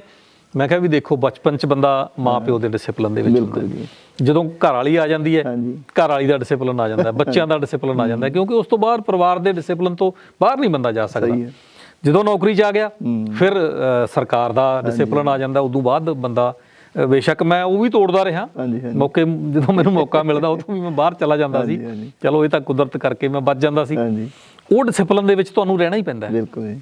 ਜਦੋਂ ਅਸੀਂ ਰਿਟਾਇਰ ਹੁੰਦੇ ਆ ਸਾਰੇ ਡਿਸਿਪਲਿਨ, ਪਰਿਵਾਰ ਸਾਡਾ, ਬੱਚੇ ਸੈੱਟ ਹੋ ਚੁੱਕੇ ਹੁੰਦੇ ਆ ਉਦੋਂ ਤੱਕ, ਘਰ ਵਾਲੀ ਹੈ ਜਿਹੜੀ ਉਦੋਂ ਵਿਹਲੀ ਹੋ ਚੁੱਕੀ ਹੁੰਦੀ ਹੈ ਵੀ ਸਾਡੇ ਨਾਲ ਕਿਤੇ ਵੀ ਜਾ ਸਕੇ। ਔਰ ਉਸ ਤੋਂ ਬਾਅਦ ਬਾਕੀ ਪਰਿਵਾਰ ਆ ਜਿਹੜੇ ਮਾਂ-ਬਾਪ ਹੈ ਜਿਹੜੇ ਉਹ ਜਾਂ ਤਾਂ ਇੰਨੇ ਬੁੱਢੇ ਹੋ ਜਾਂਦੇ ਆ ਜਾਂ ਫਿਰ ਉਹ ਇਸ ਦੁਨੀਆ ਤੋਂ ਰੁਖਸਤ ਹੋ ਜਾਂਦੇ ਆ ਕਿ ਉਹਨਾਂ ਦਾ ਡਿਸਿਪਲਿਨ ਵੀ ਨਹੀਂ ਰਹਿੰਦਾ। ਫਿਰ ਅਸੀਂ ਆਪ ਦੇ ਡਿਸਿਪਲਿਨ 'ਚ ਆਪ ਆਪਣੀ ਲਾਈਫ ਨੂੰ ਜਿਉਣ ਵਾਸਤੇ ਆਜ਼ਾਦ ਹੁੰਦੇ ਆ। ਫਿਰ ਮੈਂ ਸੋਚਿਆ ਕਿ ਹੁਣ ਆਪਣੀ ਲਾਈਫ ਹੈ ਜਿਹੜੀ ਉਹ ਆਪ ਜਿਉਣੀ ਹੈ, ਜਿਹਦੇ ਵਿੱਚ ਤੁਸੀਂ ਇਹ ਦੇਖੋ ਵੀ ਪਿੱਛੇ ਟੈਂਟ ਵੀ ਲੱਗਿਆ ਹੋਇਆ। ਜਦੋਂ ਜੀ ਕਰਦਾ ਇਸ ਟੈਂਟ ਦੇ ਵਿੱਚ ਵੀ ਸੌਂ ਜਾਈਦਾ, ਜੀ ਕਰਦਾ ਵੀ ਹੁਣ ਪਹਾੜਾਂ ਦਾ ਨਜ਼ਾਰਾ ਲਈਏ, ਤੇ ਉਦੋਂ ਇਹ ਟੈਂਟ 'ਚ ਵੀ ਸੌਂ ਜਾਈਦਾ। ਸਾਰਾ ਕੁਝ ਸਮਾਨ, ਸਾਜੋ ਸਮਾਨ ਹੈਗਾ। ਜਦੋਂ ਜੀ ਕਰਦਾ ਮੋਟਰਸਾਈਕਲ ਦੇ ਉੱਤੇ ਆਪਣੇ ਜਿਹੜਾ ਸਮਾਨ ਰੱਖਿਆ, ਜੇ ਜਿੱਧਰ ਨੂੰ ਜੀ ਕਰਦਾ ਉਧਰ ਨੂੰ ਨਿਕਲ ਜਾਈਦਾ। ਜਿੱਥੇ ਜੀ ਕਰਦਾ, ਜਿਹੜੀ ਰਿਸ਼ਤੇਦਾਰੀ ਜੀ ਕਰਦਾ ਉੱਥੇ ਚਲੇ ਜਾਈਦਾ। ਹੁਣ ਡਿਸਿਪਲਿਨ ਕੋਈ ਨਹੀਂ, ਹੁਣ ਕਿਸੇ ਤੋਂ ਛੁੱਟੀ ਨਹੀਂ ਲੈਣੀ ਹੈਗੀ। ਪੈਨਸ਼ਨ ਇੰਨੀ ਕੁ ਮਿਲ ਜਾਂਦੀ ਹੈ ਵੀ ਖਰਚੇ ਜਿਹੜੇ ਉਹ ਪੂਰੇ ਹੋ ਜਾਂਦੇ ਆ, ਕਿਸੇ ਤੋਂ ਪੈਸੇ ਮੰਗਣ ਦੀ ਲੋੜ ਨਹੀਂ ਹੈਗੀ। ਸੋ ਇਹ ਜ਼ਿੰਦਗੀ ਹੈ ਜਿਹੜੀ ਉਹ ਇੰਜੋਏਬਲ ਜ਼ਿੰਦਗੀ ਹੈ। ਤੇ 100 ਸਾਲ ਤੱਕ ਮੋਟਰਸਾਈਕਲ ਚਲਾਵਾਂਗੇ, ਐਡਵੈਂਚਰ ਐਕਟੀਵਿਟੀ ਕਰਾਂਗੇ, ਉਸ ਤੋਂ ਬਾਅਦ ਫਿਰ ਦੇਖੀ ਜਾਊ ਕੀ ਹੋਊਗਾ। ਬਿਲਕੁਲ ਮਾਨ ਸਾਹਿਬ, ਤੁਸੀਂ ਇੱਕ ਅਖਾਣ ਹੁੰਦਾ ਆਪਣਾ ਵੀ ਦਿਲ ਹੋਣਾ ਚਾਹੀਦਾ ਜਵਾਨ, ਉਮਰਾਂ 'ਚ ਕੀ ਰੱਖਿਆ ਜੀ। ਇਹ ਮੈਨੂੰ ਲੱਗਦਾ ਵੀ ਤੁਹਾਡੇ ਤੇ 100% ਢੁਕਦਾ। ਤੇ ਬਾਕੀ ਜਿਵੇਂ ਤੁਸੀਂ ਗੱਲ ਕੀਤੀ ਹੈ ਵੀ ਅਸਲੀ ਜ਼ਿੰਦਗੀ ਜਿਹੜੀ ਹੁੰਦੀ ਆ ਉਹ ਰਿਟਾਇਰਮੈਂਟ ਤੋਂ ਬਾਅਦ ਹੀ ਸ਼ੁਰੂ ਹੁੰਦੀ ਹੈ। ਬਿਲਕੁਲ ਬਿਲਕੁਲ। ਜਿਵੇਂ ਕਹਿੰਦੇ ਆ ਵੀ ਰਿਟਾਇਰਮੈਂਟ ਮਤਲਬ ਕਿਸੇ ਸੜਕ ਦਾ ਅੰਤ ਨਹੀਂ, ਸਗੋਂ ਇੱਕ ਖੁੱਲੇ ਹਾਈਵੇ ਦੀ ਸ਼ੁਰੂਆਤ ਹੈ। ਹਾਂ ਬਿਲਕੁਲ ਬਿਲਕੁਲ ਸਹੀ ਗੱਲ ਹੈ ਤੁਹਾਡੀ, ਬਿਲਕੁਲ। ਤੇ ਇਹ ਚੀਜ਼ਾਂ ਨੂੰ ਮਤਲਬ ਮੰਨਦਾ ਕੋਈ ਹੈ। ਕਈ ਬੰਦੇ ਜਿਹੜਾ ਹੈਗਾ ਰਿਟਾਇਰਮੈਂਟ ਤੋਂ ਬਾਅਦ ਆਪਣਾ ਦਿਲ ਹਾਰ ਕੇ ਬਹਿ ਜਾਂਦੇ ਆ ਤੇ ਉਹਨਾਂ ਦੀ ਲਾਈਫ ਥੋੜੇ ਟਾਈਮ ਦੀ ਹੁੰਦੀ ਹੈ। ਤੇ ਮਾਨ ਸਾਹਿਬ ਅਸੀਂ ਦੇਖਿਆ ਵੀ ਤੁਸੀਂ ਘਰ ਨੂੰ ਵੀ ਇੱਕ ਨਾ ਮਤਲਬ ਹਿਲ ਸਟੇਸ਼ਨ ਬਣਾ ਛੱਡਿਆ। ਇੱਕ ਇਸ ਤਰ੍ਹਾਂ ਤੁਹਾਡੇ ਦੇਖਿਆ ਕਿ ਪਿੱਛੇ ਕੋਲਮੈਨ ਦਾ ਟੈਂਟ ਲੱਗਿਆ ਹੋਇਆ ਜੀ, ਤੇ ਹੋਰ ਵੀ ਐਡਵੈਂਚਰ ਐਕਟੀਵਿਟੀ ਦੇਖ ਰਹੇ ਹਾਂ ਅਸੀਂ। ਚੇਅਰ ਪਈਆਂ, ਕੈਂਪਿੰਗ ਵਾਲਾ ਚੇਅਰ ਪਈਆਂ, ਹੋਰ ਹੈ। ਕੋਈ ਮਹਿਸੂਸ ਨਹੀਂ ਹੁੰਦਾ ਵੀ ਅਸੀਂ ਘਰੇ ਬੈਠੇ, ਐਂ ਲੱਗਦਾ ਵੀ ਕਿਸੇ ਹਿਲ ਸਟੇਸ਼ਨ ਤੇ ਬੈਠੇ ਹੋਈਏ, ਕਿਉਂਕਿ ਇਸ ਤੁਹਾਡਾ ਮਕਾਨ ਵੀ ਕੁਦਰਤੀ ਖੁੱਲੇ ਖੇਤਾਂ ਦੇ ਵਿੱਚ ਹੈ ਤੇ ਆਸੇ-ਪਾਸੇ ਵੀ ਤੁਹਾਡੇ ਮਾਹੌਲ ਬਹੁਤ ਸੋਹਣਾ ਲੱਗ ਰਿਹਾ। ਤੇ ਇਹ ਤੁਸੀਂ ਟੈਂਟ ਵਗੈਰਾ ਤੇ ਸਾਰਾ ਘਰ ਦੇ ਵਿੱਚ ਸਾਰਾ ਕੁਝ ਲਾਈ ਬੈਠੇ ਹੋ, ਇਹਦਾ ਕੀ ਮਤਲਬ ਹੈ ਸਰ? ਇਹ ਕੀ ਸਮਝਦੇ? ਇਹ ਜੀ ਇਹ ਹੈ ਕਿ ਕੁਦਰਤ ਦੇ ਨਾਲ ਸ਼ੁਰੂ ਤੋਂ ਹੀ ਮੋਹ ਹੈ। ਅੱਛਾ ਜੀ। ਹੁਣ ਮੈਂ ਘਰ ਤਾਂ ਮੇਰਾ ਮੇਨ ਉੱਥੇ ਹੈ, ਘਰ ਕੋਲ ਮੁਕਤਸਰ ਪਾਇਆ ਹੋਇਆ, ਤੁਹਾਨੂੰ ਦੱਸਿਆ। ਹਾਂਜੀ ਹਾਂਜੀ। ਇੱਥੇ ਜਿਹੜਾ ਇਹ ਥਾਂ ਸੀ ਵਾਧੂ ਪਿਆ ਸੀ। ਹਾਂਜੀ। ਇੱਥੇ ਪਸ਼ੂ ਬੰਨਦੇ ਸੀ ਬ੍ਰਦਰ, ਉਹਨਾਂ ਨੂੰ ਮੈਂ ਆਖਿਆ ਵੀ ਭਰਾਵੋ ਹੁਣ ਤੁਸੀਂ ਖਾਲੀ ਕਰ ਦਿਓ। ਹਾਂਜੀ। ਮੈਨੂੰ ਇੱਥੇ ਜਦੋਂ ਮੈਂ ਆਇਆ ਮੈਂ ਕਿਹਾ ਯਾਰ ਇਹ ਖੁੱਲਾ ਕਰਕੇ, ਤੁਸੀਂ ਇਹ ਦੇਖੋ ਵੀ 4 ਦੀਵਾਰੀ ਵੀ ਨਹੀਂ ਕੀਤੀ। ਹਾਂਜੀ ਹਾਂਜੀ, ਮੈਂ ਜਾਲੀ ਲੱਗੀ, 4 ਦੀਵਾਰੀ ਦੀ ਥਾਂ ਤੇ ਜਾਲੀ ਲੱਗੀ ਹੋਈ ਹੈ, ਤਾਂ ਕਿ ਜਦੋਂ ਉੱਠੀਏ ਸਾਹਮਣੇ ਸੂਰਜ ਇਧਰੋਂ ਨਿਕਲਦਾ, ਸੂਰਜ ਨਜ਼ਰ ਆਵੇ ਤੁਹਾਨੂੰ। ਕੁਦਰਤ ਦਾ ਮਾਹੌਲ ਹੈ, ਪਿਛਲੇ ਪਾਸੇ ਬੁਰਜ ਹੈ। ਇਹ ਬੁਰਜ ਤਕਰੀਬਨ ਘੱਟੋ ਘੱਟ ਵੀ ਮੰਨੀਏ 250-300 ਸਾਲ ਪੁਰਾਣਾ ਜਿਹੜਾ ਇਹ ਬੁਰਜ ਹੈ। ਠੀਕ ਹੈ ਜੀ। ਔਰ ਸੂਰਜ ਹੈ, ਜਾਨਵਰ ਇੱਥੇ ਆਉਂਦੇ ਆ, ਪੰਛੀ ਆਉਂਦੇ ਆ, ਪਸ਼ੂ ਆਉਂਦੇ ਆ, ਤੜਕੇ ਪੰਛੀਆਂ ਦੀਆਂ ਆਵਾਜ਼ਾਂ ਜਿਹੜੀਆਂ ਉਹ ਤੁਹਾਨੂੰ ਜਗਾਉਂਦੀਆਂ। ਤੇ ਇੱਥੇ ਟੈਂਟ ਦੇ ਵਿੱਚ ਹੁਣ ਥੋੜੀ ਜਿਹੀ ਠੰਡ ਹੈ, ਅਸੀਂ ਬਚ ਕੇ ਰਹਿੰਦੇ, ਅੰਦਰ ਜਾਂਦੇ ਆ ਤੇ ਉਮਰ ਦੇ ਹਿਸਾਬ ਨਾਲ ਖਿਆਲ ਵੀ ਰੱਖਣਾ ਪੈਂਦਾ ਵੀ ਇਹ ਨਹੀਂ ਵੀ ਕੱਲਾ ਐਡਵੈਂਚਰ ਉਹੀ ਵਾਲ ਜਿੰਨਾ ਕ੍ਰਾਸ ਨਹੀਂ ਕਰਨਾ, ਵਾਲ ਨੂੰ ਪਾਗਲ ਨਹੀਂ ਹੋਣਾ, ਐਡਵੈਂਚਰ ਮੈਂ ਨਹੀਂ ਹੋਣਾ। ਇਹਦੇ ਵਿੱਚ ਵੀ ਇੱਥੇ ਜਿੰਨੀਆਂ ਮੇਰੀਆਂ ਵੀਡੀਓਜ਼ ਹੈ ਮੈਂ ਇਸ ਟੈਂਟ ਦੇ ਵਿੱਚ ਬੈਠ ਕੇ ਬਣਾਉਣਾ, ਜਿਹੜੀਆਂ ਫੇਸਬੁੱਕ ਦੇ ਉੱਤੇ YouTube ਤੇ ਕਰਦਾ, ਉਹ ਇੱਥੇ ਬੈਠ ਕੇ ਬਣਾਉਣਾ। ਔਰ ਜਦੋਂ ਜੀ ਕਰੇ 4 ਯਾਰ ਦੋਸਤ ਆ ਗਏ, ਪਿੰਡ ਵਾਲੇ ਜਿਹੜੇ ਹੈ, ਰਿਸ਼ਤੇਦਾਰ ਕੋਈ ਹੋਰ ਹੈ ਪਿੰਡ ਵਾਲੇ, ਉਹ ਆ ਜਾਂਦੇ ਆ ਤੇ ਇੱਥੇ ਬੈਠ ਕੇ ਫਿਰ ਚਾਹ ਦਾ ਆਨੰਦ ਮਾਣ ਲਿਆ, ਕਦੇ ਪਕੌੜਿਆਂ ਦਾ ਆਨੰਦ ਮਾਣ ਲਿਆ ਤੇ ਬੈਠ ਕੇ ਉਹਨਾਂ ਨਾਲ ਗੱਲਾਂ ਬਾਤਾਂ ਕਰੀਦੀਆਂ। ਬਸ ਇਹ ਲੱਗਦਾ ਕਿ ਸਵਰਗ ਹੈ ਜਿਹੜਾ ਉਹ ਇੱਥੇ ਹੀ ਹੈ। ਹਾਂ ਬਿਲਕੁਲ ਮਾਨ ਸਾਹਿਬ, ਅਸੀਂ ਦੇਖਿਆ ਤੁਹਾਡੇ ਟੈਂਟ ਦੇ ਵਿੱਚ ਇੱਕ ਟੇਬਲ ਤੇ ਆਪਣਾ ਬਾਕੀ ਸੈਟਅਪ ਸਾਰਾ ਕੀਤਾ ਹੋਇਆ ਹੈ ਜੀ। ਵੀ ਇਹ ਐ ਨਹੀਂ ਵੀ ਇਕੱਲੇ ਸ਼ੋਅ ਪੀਸ ਵਾਸਤੇ ਲਾਇਆ, ਮੈਨੂੰ ਲੱਗਦਾ ਵੀ ਤੁਸੀਂ ਪ੍ਰੋਪਰ ਇਹਦੀ ਵਰਤੋਂ ਕਰਦੇ ਹੋ ਜੀ। ਤੇ ਤੁਸੀਂ ਇਹ ਗੱਲਾਂ 'ਚ ਇੱਕ ਗੱਲ ਕੀਤੀ ਸੀ, ਸਾਹਮਣੇ ਜਿਹੜਾ ਤੁਹਾਡੇ ਘਰ ਦੇ ਸੈਂਟਰ ਦੇ ਵਿੱਚ ਇੱਕ ਬੁਰਜ ਬਣਿਆ ਹੋਇਆ ਹੈ ਜੀ, ਕੱਚੀ ਮਿੱਟੀ ਦਾ, ਇੱਕ ਜਿਵੇਂ ਆਪਾਂ ਕੋਈ ਪੁਰਾਣੇ ਮੱਡ ਹਾਊਸ ਕਹਿ ਸਕਦੇ ਹਾਂ ਜਾਂ ਉਸ ਤਰ੍ਹਾਂ। ਇਹ ਬੁਰਜ ਬਾਰੇ ਸਾਨੂੰ ਦੱਸਣ ਦੀ ਕੋਸ਼ਿਸ਼ ਦੱਸੋ ਸਰ, ਇਹਦੀ ਕੀ ਮਹਾਨਤਾ ਸਰ, ਕੀ ਇਹਦੇ ਤੇ ਕੋਈ ਕਦੋਂ ਦਾ, ਇਹਦਾ ਕਿੰਨਾ ਕੁ ਪੁਰਾਣਾ ਬਣਿਆ ਹੋਇਆ, ਇਹਦੇ ਬਾਰੇ ਚਾਨਣਾ ਪਾਓ ਸਰ। ਇਹ ਜੀ ਬੁਰਜ ਪਹਿਲਾਂ ਨਾ ਸਾਡੀ ਜ਼ਮੀਨ ਦੇ ਵਿੱਚ ਪਿੰਡੋਂ ਬਾਹਰ ਹੁੰਦਾ ਸੀ। ਅੱਛਾ। ਇਹ ਇਲਾਕਾ ਜਿਹੜਾ ਉਹ ਸਾਰਾ ਹੀ ਪਿੰਡੋਂ ਬਾਹਰ ਹੁੰਦਾ ਸੀ। ਵੈਸੇ ਹੁਣ ਵੀ ਪਿੰਡੋਂ ਬਾਹਰ ਹੈ, ਪਰ ਹੁਣ ਆਸ-ਪਾਸ ਥੋੜਾ ਜਿਹਾ ਆਬਾਦੀ ਇੱਧਰ ਹੋ ਗਈ ਹੈ। ਠੀਕ ਹੈ ਜੀ। ਤੇ ਪਰ ਉਦੋਂ ਤਾਂ ਕਾਫੀ ਬਾਹਰ ਸੀ। ਇੱਕ ਥੜਾ ਸੀ ਬਹੁਤ ਉੱਚਾ, ਉਸ ਥੜੇ ਦੇ ਉੱਤੇ ਬੁਰਜ ਸੀਗਾ। ਠੀਕ ਹੈ ਜੀ। ਹੁਣ ਜਿੰਨਾ ਕਿ ਤੁਸੀਂ ਦੇਖ ਰਹੇ ਹੋ ਇਹ ਅੱਧਾ ਇਦੋਂ ਥੱਲੇ ਹੈ ਘੱਟੋ ਘੱਟ। ਠੀਕ ਹੈ ਜੀ। ਇੰਨਾ ਉੱਚਾ ਹੁੰਦਾ ਸੀ, ਇਹ ਬੰਦਾ ਖੜਾ ਹੋ ਕੇ ਸਿੱਧਾ ਇਹਦੇ ਅੰਦਰ ਵੜ ਜਾਂਦਾ ਸੀਗਾ। ਅੱਛਾ ਜੀ। ਔਰ ਇਹਦੀ ਜਿਹੜੀ ਲਾਈਫ ਹੈ ਉਹ ਅਸੀਂ ਪਤਾ ਕਰਨ ਦੀ ਕੋਸ਼ਿਸ਼ ਕੀਤੀ ਵੀ ਇਹ ਕਦੋਂ ਕੁ ਬਣਿਆ ਹੈ। ਅੱਛਾ ਜੀ। ਪਿੰਡ ਦੇ ਜਿਹੜੇ ਅੱਜ ਤੋਂ 50 ਸਾਲ ਪਹਿਲਾਂ ਵੀ ਜਿਹੜੇ ਬਜ਼ੁਰਗ ਸੀ, ਜਿਹੜੇ ਉਦੋਂ 100 ਸਾਲ ਦੇ ਸੀਗੇ, ਮਤਲਬ ਉਹਨਾਂ ਨੇ ਉਦੋਂ ਗਾਂ 100 ਸਾਲ ਦੇਖਿਆ ਸੀ, ਉਹ ਕਹਿੰਦੇ ਵੀ ਸਾਨੂੰ ਵੀ ਨਹੀਂ ਪਤਾ ਵੀ ਇਹ ਬਣਾਇਆ ਕਿਹਨੇ ਹੈ, ਇਹਦੇ ਪਿੱਛੇ ਕੀ ਗੱਲ ਹੈ, ਕੀ ਹਿਸਟਰੀ ਹੈ, ਕੀ ਬਾਤ ਹੈ। ਤੇ ਕਿਉਂਕਿ ਫਿਰ ਉਸ ਤੋਂ ਬਾਅਦ ਹੌਲੀ ਹੌਲੀ ਜਦੋਂ ਅਸੀਂ ਇਹਦੀ ਹਿਸਟਰੀ ਦੇ ਵਿੱਚ ਗਏ, ਕੁਛ ਥੋੜਾ ਜਿਹਾ ਦੇਖਿਆ, ਘੋਖਿਆ, ਇਹ ਅਸਲ ਦੇ ਵਿੱਚ ਇੱਕ ਲੜੀ ਸੀਗੀ। ਠੀਕ ਹੈ ਜੀ। ਪੁਰਾਣੇ ਸਾਧੂ ਸੰਤ ਹੈ ਜਿਹੜੇ ਆਉਂਦੇ ਸੀਗੇ, ਬੁਰਜ ਮਾਨਸਾ ਦੇ ਵਿੱਚ ਵੀ ਇੱਕ ਸੀਗਾ, ਹੋਰ ਜਗ੍ਹਾ ਦੇ ਉੱਤੇ ਵੀ ਇਹ ਬਣੇ ਹੋਏ ਸੀਗੇ। ਇੱਥੇ ਪੁਰਾਣੇ ਸਾਧੂ ਸੰਤ ਆ ਕੇ ਭਗਤੀ ਵਗੈਰਾ ਕਰਿਆ ਕਰਦੇ ਸੀ, ਉਦੋਂ ਦਾ ਸੀਗਾ। ਫਿਰ ਉਸ ਤੋਂ ਬਾਅਦ ਸਾਧੂ ਸੰਤ ਆਉਣੇ ਬੰਦ ਹੋ ਗਏ ਤੇ ਲੋਕ ਜਿਹੜੇ ਉਹ ਕਿਉਂਕਿ ਨੇੜੇ ਆਬਾਦੀ ਆ ਗਈ ਤੇ ਫਿਰ ਇਹਦੀ ਵਰਤੋਂ ਹੈ ਜਿਹੜੀ ਫਿਰ ਉਹ ਕੋਈ ਖਾਸ ਵਰਤੋਂ ਰਹੀ ਨਾ। ਬਹੁਤ ਸਾਰੇ ਜਿਹੜੇ ਬੁਰਜ ਹੈ ਪੰਜਾਬ ਦੇ ਵਿੱਚ ਉਹ ਢਹਿ ਗਏ। ਹਾਂਜੀ ਬਿਲਕੁਲ, ਕਿਉਂਕਿ ਉਹਨਾਂ ਦੀ ਕਿਸੇ ਨੇ ਲੁੱਕ ਆਫਟਰ ਨਹੀਂ ਕੀਤੀ। ਇਹ ਅਸੀਂ ਕਿਉਂਕਿ ਅਸੀਂ ਇਹ ਸਮਝਦੇ ਸੀ ਵੀ ਸਾਡੇ ਬਜ਼ੁਰਗਾਂ ਦੀ ਯਾਰ ਇਹ ਯਾਦਗਾਰ ਹੈ ਤੇ ਇਹਨੂੰ ਹਰ ਸਾਲ ਇਹਨੂੰ ਲਿਪਦੇ, ਇਹਦਾ ਲੁੱਕ ਆਫਟਰ ਕਰਦੇ, ਮਿੱਟੀ ਮੁੱਟੀ ਲਾਉਣੀ ਅਸੀਂ, ਤੇ ਇਸ ਕਰਕੇ ਇਹ ਬਚਿਆ ਹੋਇਆ ਅਜੇ ਤੱਕ। ਮੈਨੂੰ ਇਹ ਲੱਗਦਾ ਵੀ 100 ਸਾਲ ਅਜੇ ਹੋਰ ਨਹੀਂ ਹਿਲਦਾ, ਇਹ ਸਾਰਾ ਕੱਚੀ ਮਿੱਟੀ ਦਾ। ਤੁਸੀਂ ਅੰਦਰ ਜਾ ਕੇ ਬਹਿ ਜਾਓ ਗਰਮੀਆਂ ਦੇ ਵਿੱਚ, ਤੁਹਾਨੂੰ ਠੰਡੀ ਹਵਾ ਲੱਗੂਗੀ, ਚਾਰੇ ਪਾਸੇ ਦੇ ਮੋਰੇ ਸੀਗੇ।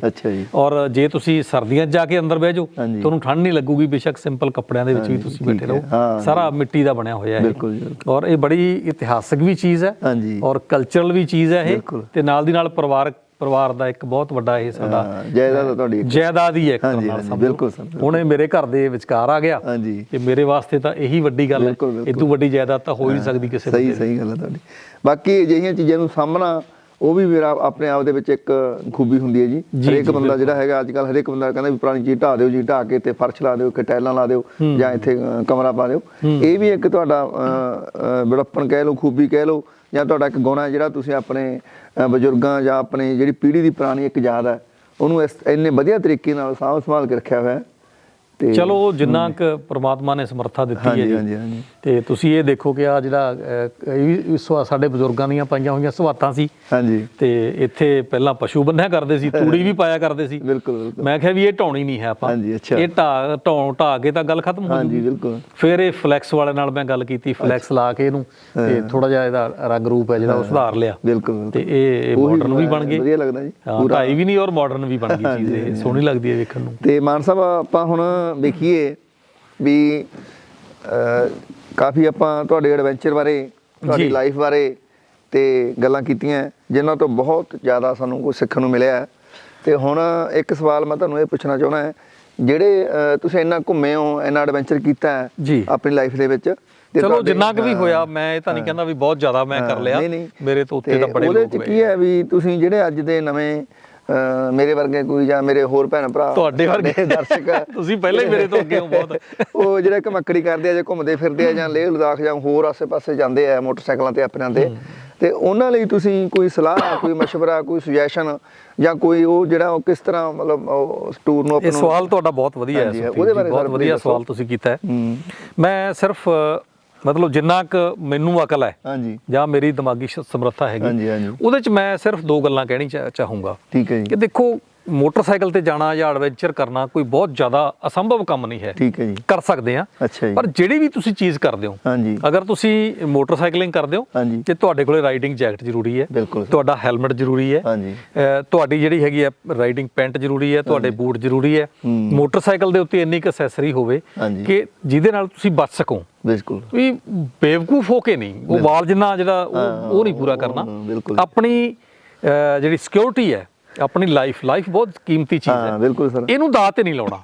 ਇਹ ਨਹੀਂ ਵੀ ਤੁਸੀਂ ਐਡਵੈਂਚਰ ਕਰਨ ਲੇਹ ਲਦਾਖ ਜਾ ਰਹੇ ਹੋ ਤੇ ਤੁਹਾਡੇ ਕੋਲੇ ਹੈਲਮਟ ਵੀ ਹੈ ਨਹੀਂ, ਤੁਹਾਡੇ ਕੋਲੇ ਰਾਈਡਿੰਗ ਜੈਕਟ ਵੀ ਹੈ ਨਹੀਂ, ਤੁਹਾਡੇ ਹੱਥਾਂ ਤੇ ਦਸਤਾਨੇ ਵੀ ਨਹੀਂ ਪਾਏ ਹੋਏ, ਤੁਹਾਨੂੰ ਉੱਥੇ ਸਰਦੀ ਵੀ ਲੱਗ ਰਹੀ ਹੈ ਤੇ ਉਸ ਹਾਲਤ ਦੇ ਵਿੱਚ ਤੁਸੀਂ ਅੰਨ੍ਹੇਵਾਹ ਜਾਂਦੇ ਹੋ ਤੇ ਕਿਤੇ ਐਕਸੀਡੈਂਟ ਹੋਣ ਦੀ ਸੰਭਾਵਨਾ ਜਿਹੜੀ ਉਹ ਬਹੁਤ ਬਣ ਜਾਂਦੀ ਹੈ। ਪਹਿਲੀ ਗੱਲ ਤਾਂ ਜਿਹੜੀ ਇਹ ਹੈਗੀ ਹੈ। ਦੂਜੀ, ਜਿਹੜੇ ਨੌਜਵਾਨ ਮੁੰਡੇ ਆਉਂਦੇ ਆ, ਮੈਂ ਉਹਨਾਂ ਨੂੰ ਇਹ ਜ਼ਰੂਰ ਕਹੂੰਗਾ ਕਿ ਘੱਟੋ ਘੱਟ ਐਡਵੈਂਚਰ ਹੈ ਨਾ ਜਿਹੜਾ ਉਹ ਦਿਮਾਗ ਨਾਲ ਕਰੋ। ਬਿਲਕੁਲ ਔਖਾ ਕੁਝ ਨਹੀਂ ਹੈ, ਔਖਾ ਹੀ ਕੋਈ ਚੀਜ਼ ਨਹੀਂ ਹੈ, ਬੰਦੇ ਵਾਸਤੇ ਸੰਭਵ ਕੋਈ ਚੀਜ਼ ਨਹੀਂ ਹੈ, ਪਰ ਥੋੜੀ ਜਿਹੀ ਅਕਲ ਵਰਤ ਕੇ ਇਹ ਜਿਹੜਾ ਕਰੋ। ਪਰਿਵਾਰ ਦਾ ਵੀ ਧਿਆਨ ਰੱਖੋ, ਆਪਣੇ ਮਾਂ-ਬਾਪ ਦਾ ਵੀ ਧਿਆਨ ਰੱਖੋ, ਆਪਣੇ ਬੱਚਿਆਂ ਦਾ ਵੀ ਧਿਆਨ ਰੱਖੋ। ਤੇ ਦੂਜੀ ਗੱਲ ਜਿਹੜੀ ਮਤਲਬ ਮੈਂ ਸਾਰੇ ਨੌਜਵਾਨਾਂ ਨੂੰ ਕਹਿਣਾ ਚਾਹੁੰਦਾ, ਇਕੱਲੇ ਰਾਈਡਿੰਗ ਵਾਲਿਆਂ ਨੂੰ ਨਹੀਂ, ਸਾਰਿਆਂ ਨੂੰ ਕਹਿਣਾ ਚਾਹੁੰਦਾ ਕਿ ਬਈ ਦੇਖੋ ਐਡਵੈਂਚਰ ਕਰੋ, ਇਹਦੇ ਨਾਲ ਤੁਹਾਨੂੰ ਸੈਲਫ ਕੌਨਫੀਡੈਂਸ ਆਉਂਦਾ ਹੈ। ਹਾਂਜੀ, ਤੇ ਜਿਹੜੇ ਬੰਦੇ ਦੇ ਵਿੱਚ ਸੈਲਫ ਕੌਨਫੀਡੈਂਸ ਹੈਗਾ ਉਹਦੇ ਸਾਹਮਣੇ ਕੋਈ ਚੀਜ਼ ਅਸੰਭਵ ਨਹੀਂ ਹੈ। ਬਿਲਕੁਲ, ਕਦੇ ਨਾ ਸਮਝੋ ਵੀ ਆਹ ਨਹੀਂ ਹੋ ਸਕਦਾ, ਉਹ ਨਹੀਂ ਹੋ ਸਕਦਾ। ਜਦੋਂ ਤੁਸੀਂ ਐਡਵੈਂਚਰ ਦੇ ਵਿੱਚ ਆਓਗੇ ਤੁਹਾਨੂੰ ਸਮੱਸਿਆਵਾਂ ਆਉਣਗੀਆਂ, ਤੁਸੀਂ ਉਹਨੂੰ ਹੱਲ ਕਰੋਗੇ। ਹੁਣ ਪ੍ਰਮਾਤਮਾ ਤੋਂ ਲੋਕ ਮੰਗਦੇ ਆ ਮੈਨੂੰ ਪੈਸਾ ਦੇ ਦੇ, ਮੈਨੂੰ ਧਨ ਦੌਲਤ ਦੇ ਦੇ। ਮੈਂ ਜਦੋਂ ਕਾਲਜ ਟਾਈਮ ਹੁੰਦਾ ਸੀ ਉਦੋਂ ਮੇਰੇ ਮੂੰਹ ਚੋਂ ਨਿਕਲਦਾ ਸੀ, ਪਰਮਾਤਮਾ ਮੈਨੂੰ ਮੁਸੀਬਤਾਂ ਦੇਈ ਤੇ ਉਹਨਾਂ ਨੂੰ ਹੱਲ ਕਰਨ ਵਾਸਤੇ ਦਿਮਾਗ ਦੇਈ। ਬਿਲਕੁਲ, ਸੋ ਮੁਸੀਬਤਾਂ ਵੀ ਦਿੱਤੀਆਂ ਤੇ ਹੱਲ ਕਰਨ ਵਾਸਤੇ ਦਿਮਾਗ ਵੀ ਦਿੱਤਾ। ਤੁਸੀਂ ਆਪਣੀ ਜ਼ਿੰਦਗੀ ਹੈ ਜਿਹੜੀ ਉਹ ਸਫਲ ਕਰ ਲੈਂਦੇ ਹੋ। ਤੇ ਆਪਣੀ ਜ਼ਿੰਦਗੀ ਕਦੇ ਇਹ ਨਾ ਸਮਝੋ ਵੀ ਮੇਰੀ 40 ਸਾਲ ਤੱਕ ਹੈ, 45 ਸਾਲ ਤੱਕ ਹੈ, 50 ਸਾਲ ਤੱਕ ਹੈ, 60 ਸਾਲ ਤੱਕ ਹੈ, 100 ਸਾਲ ਤੱਕ ਹੈ। ਨਹੀਂ, ਬਿਲਕੁਲ ਪਤਾ ਨਹੀਂ ਕਿੰਨੀ ਜ਼ਿੰਦਗੀ ਲੰਮੀ ਹੈ, ਮੌਤ ਹਰੇਕ ਨੂੰ ਆਉਣੀ ਹੈ। ਪਰ ਇਹ ਨਾ ਤੈਅ ਕਰੋ ਕਿ ਮੈਂ ਤਾਂ ਪੈਰਾਗਲਾਈਡਿੰਗ ਕਰਦਾ ਮਰ ਜਾਊਂਗਾ ਜੀ, ਮੈਂ ਤਾਂ ਜੇ ਮੋਟਰਸਾਈਕਲ ਚਲਾਉਣ ਲੱਗਾ ਫੇਰ ਮਰ ਜਾਊਂਗਾ ਜੀ। ਮਰਨਾ ਹਰੇਕ ਨੇ, ਬਿਲਕੁਲ ਇੱਕ ਦਿਨ ਮਰਨਾ। ਤੁਹਾਨੂੰ ਨਹੀਂ ਪਤਾ ਕਿਵੇਂ ਮਰਨਾ ਹੈ, ਕਿਸੇ ਨੂੰ ਵੀ ਨਹੀਂ ਪਤਾ ਕਿਵੇਂ ਮਰਨਾ ਹੈ। ਮੌਤ ਤੋਂ ਪਹਿਲਾਂ ਨਾ ਮਰੋ। ਬਿਲਕੁਲ ਸਰ, ਬਿਲਕੁਲ ਆਪਣੀ ਜ਼ਿੰਦਗੀ ਦਾ ਫੁੱਲ ਇੰਜੋਏ ਕਰੋ, ਆਨੰਦ ਲਓ ਜ਼ਿੰਦਗੀ ਨੂੰ, ਐ ਨਿਚੋੜ ਕੇ ਨਾ ਕੱਪੜੇ ਵਾਂਗੂ ਸੁੱਕਣੀ ਪਾ ਦਿਓ। ਉਦੋਂ ਬਾਅਦ ਜਾਓ, ਕਿਤੇ ਜਾਣਾ ਤਾਂ ਉੱਪਰ ਜਾਣਾ ਤਾਂ ਉਦੋਂ ਬਾਅਦ ਜਾਓ। ਲੋਕ ਕਹਿਣ ਵੀ ਹਾਂ ਯਾਰ ਆਹ ਬੰਦੇ ਨੇ ਜਿਹੜਾ ਜ਼ਿੰਦਗੀ ਨੂੰ ਜਿਉਇਆ, ਨਜ਼ਾਰੇ ਲਏ ਆ। ਲੋਕ ਕਹਿੰਦੇ ਅੰਗਰੇਜ਼ਾਂ ਵਰਗੀ ਲਾਈਫ ਹੈ ਹਨਾ, ਅੰਗਰੇਜ਼ਾਂ ਤੋਂ ਵੀ ਉੱਤੇ ਲਾਈਫ ਹੈ, ਤੁਸੀਂ ਉਹ ਜਿਉ ਸਕਦੇ। ਬਿਲਕੁਲ ਮਾਨ ਸਾਹਿਬ, ਤੁਹਾਡੀ ਗੱਲ ਠੀਕ ਹੈ। ਕਹਿੰਦੇ ਹੁੰਦੇ ਵੀ ਜਦੋਂ ਕੋਈ ਡਰਦਾ ਇਸ ਤਰ੍ਹਾਂ ਵੀ ਆਮ ਲੋਕ ਡਰਦੇ ਆ ਘਰੋਂ ਨਿਕਲਣ ਤੋਂ ਵੀ, ਅਸੀਂ ਬਾਹਰ ਜਾਵਾਂਗੇ ਪਤਾ ਨਹੀਂ ਕੀ ਹੋ ਜੂ, ਕੋਈ ਗੱਲਬਾਤ ਹੋ ਜੂ, ਸਾਡਾ ਕੋਈ ਘਟਨਾ ਨਾ ਵਾਪਰ ਜੇ। ਤੇ ਘਟਨਾ ਤਾਂ ਕਹਿੰਦੇ ਜਦੋਂ ਘਰੇ ਪਏ ਤੇ ਵੀ ਛੱਤ ਡਿੱਗ ਪੈਂਦੀ ਆ। ਹਾਂ ਬਿਲਕੁਲ, ਕੋਠੇ ਤੇ ਚੜੇ ਨੂੰ ਕੁੱਤਾ ਵੱਢ ਜਾਂਦਾ ਜੀ। ਤੇ ਬਾਕੀ ਤੁਸੀਂ ਦੱਸਿਆ ਜਿਵੇਂ ਮੁਸੀਬਤਾਂ, ਉਹ ਗੱਲ ਤੁਹਾਡੀ ਬਿਲਕੁਲ ਦਰੁਸਤ ਹੈ ਵੀ ਜਿਹੜਾ ਇੱਕ ਹੀਰਾ ਹੁੰਦਾ ਉਹ ਭੱਠੀ 'ਚ ਤਪ ਕੇ ਹੀ ਹੀਰਾ ਬਣਦਾ। ਇਸੇ ਤਰ੍ਹਾਂ ਮੁਸੀਬਤਾਂ ਵੀ ਜਿਹੜੀਆਂ ਹੈਗੀਆਂ ਸਾਡੀ ਜ਼ਿੰਦਗੀ ਨੂੰ ਉਹ ਸਵਾਰਦੀਆਂ। ਤੇ ਹੁਣ ਇਹ ਹੈ ਮਾਨ ਸਾਹਿਬ ਵੀ ਅਸੀਂ ਜਿਹੜਾ ਅੱਜ ਦਾ ਦਿਨ ਅਸੀਂ ਸਫਲ ਗਿਣਦੇ ਹਾਂ ਕਿ ਤੁਹਾਡੇ ਮੇਰਾ ਵੀ ਸਫਲ ਸ਼ਖਸੀਅਤ ਨੂੰ ਮਿਲ ਕੇ ਅਸੀਂ ਇੰਨਾ ਮਹਾਨ ਕੁਝ ਨਾ ਜਾਣਿਆ। ਕਹੋ, ਮਾਨ ਹੀ ਕਹਿ ਦਿਓ ਕੱਲਾ ਬਸ ਨਹੀਂ ਬਹੁਤ ਹੈ। ਮਾਨ ਮਹਾਨ ਇਹ ਚਲੋ ਹਾਂ ਸਾਡੇ ਨਾ ਇੱਕ ਲਾਓ ਵਿੱਚ। ਦਿਲ ਦੀ ਇੱਕ ਇੱਛਾ ਵੀ ਸਾਡੇ ਲਈ ਤੁਸੀਂ ਵਾਕਈ ਇੱਕ ਮਹਾਨ ਸ਼ਖਸੀਅਤ ਹੋ ਤੇ ਸਾਨੂੰ ਤੁਸੀਂ ਸਮਾਂ ਦਿੱਤਾ। ਇਹ ਸਮਾਂ ਸਾਡਾ ਜਿਹੜਾ ਅੱਜ ਦਾ ਦਿਨ ਸਫਲ ਰਿਹਾ ਤੇ ਅਸੀਂ ਚਾਹੁੰਦੇ ਹਾਂ ਕਿ ਪ੍ਰਮਾਤਮਾ ਤੁਹਾਡੀ ਆਉਣ ਵਾਲੀ ਹੋਰ ਜਿਹੜੀ ਲਾਈਫ ਨੂੰ ਹੋਰ ਜ਼ਿਆਦਾ ਐਡਵੈਂਚਰ ਭਰੇ ਤੇ ਤੁਹਾਨੂੰ ਤੰਦਰੁਸਤੀਆਂ ਬਖਸ਼ੇ ਤੇ ਤੁਸੀਂ ਜਿਹੜਾ ਹੈਗਾ ਹੋਰ ਸਾਡੇ ਵਰਗੇ ਘਮੱਕੜਾਂ ਲਈ ਇੱਕ ਹੋਰ ਜ਼ਿਆਦਾ ਵਧੀਆ ਉਦਾਹਰਨਾਂ ਪੇਸ਼ ਕਰੋ। ਇਹਦੇ ਲਈ ਅਸੀਂ ਤੁਹਾਡਾ ਤਹਿ ਦਿਲੋਂ ਬਹੁਤ ਬਹੁਤ ਜੀ ਬਹੁਤ ਬਹੁਤ ਸ਼ੁਕਰੀਆ ਸੁਖਦੀਪ ਜੀ, ਤੁਸੀਂ ਆਏ, ਟਾਈਮ ਕੱਢਿਆ। ਮੇਰੇ ਵਾਸਤੇ ਇੰਨਾ ਹੀ ਬਹੁਤ ਹੈ, ਮੇਰੇ ਵਾਸਤੇ ਮਾਣ ਦੀ ਗੱਲ ਹੈ। ਸ਼ੁਕਰੀਆ, ਥੈਂਕ ਯੂ ਵੈਰੀ ਮਚ।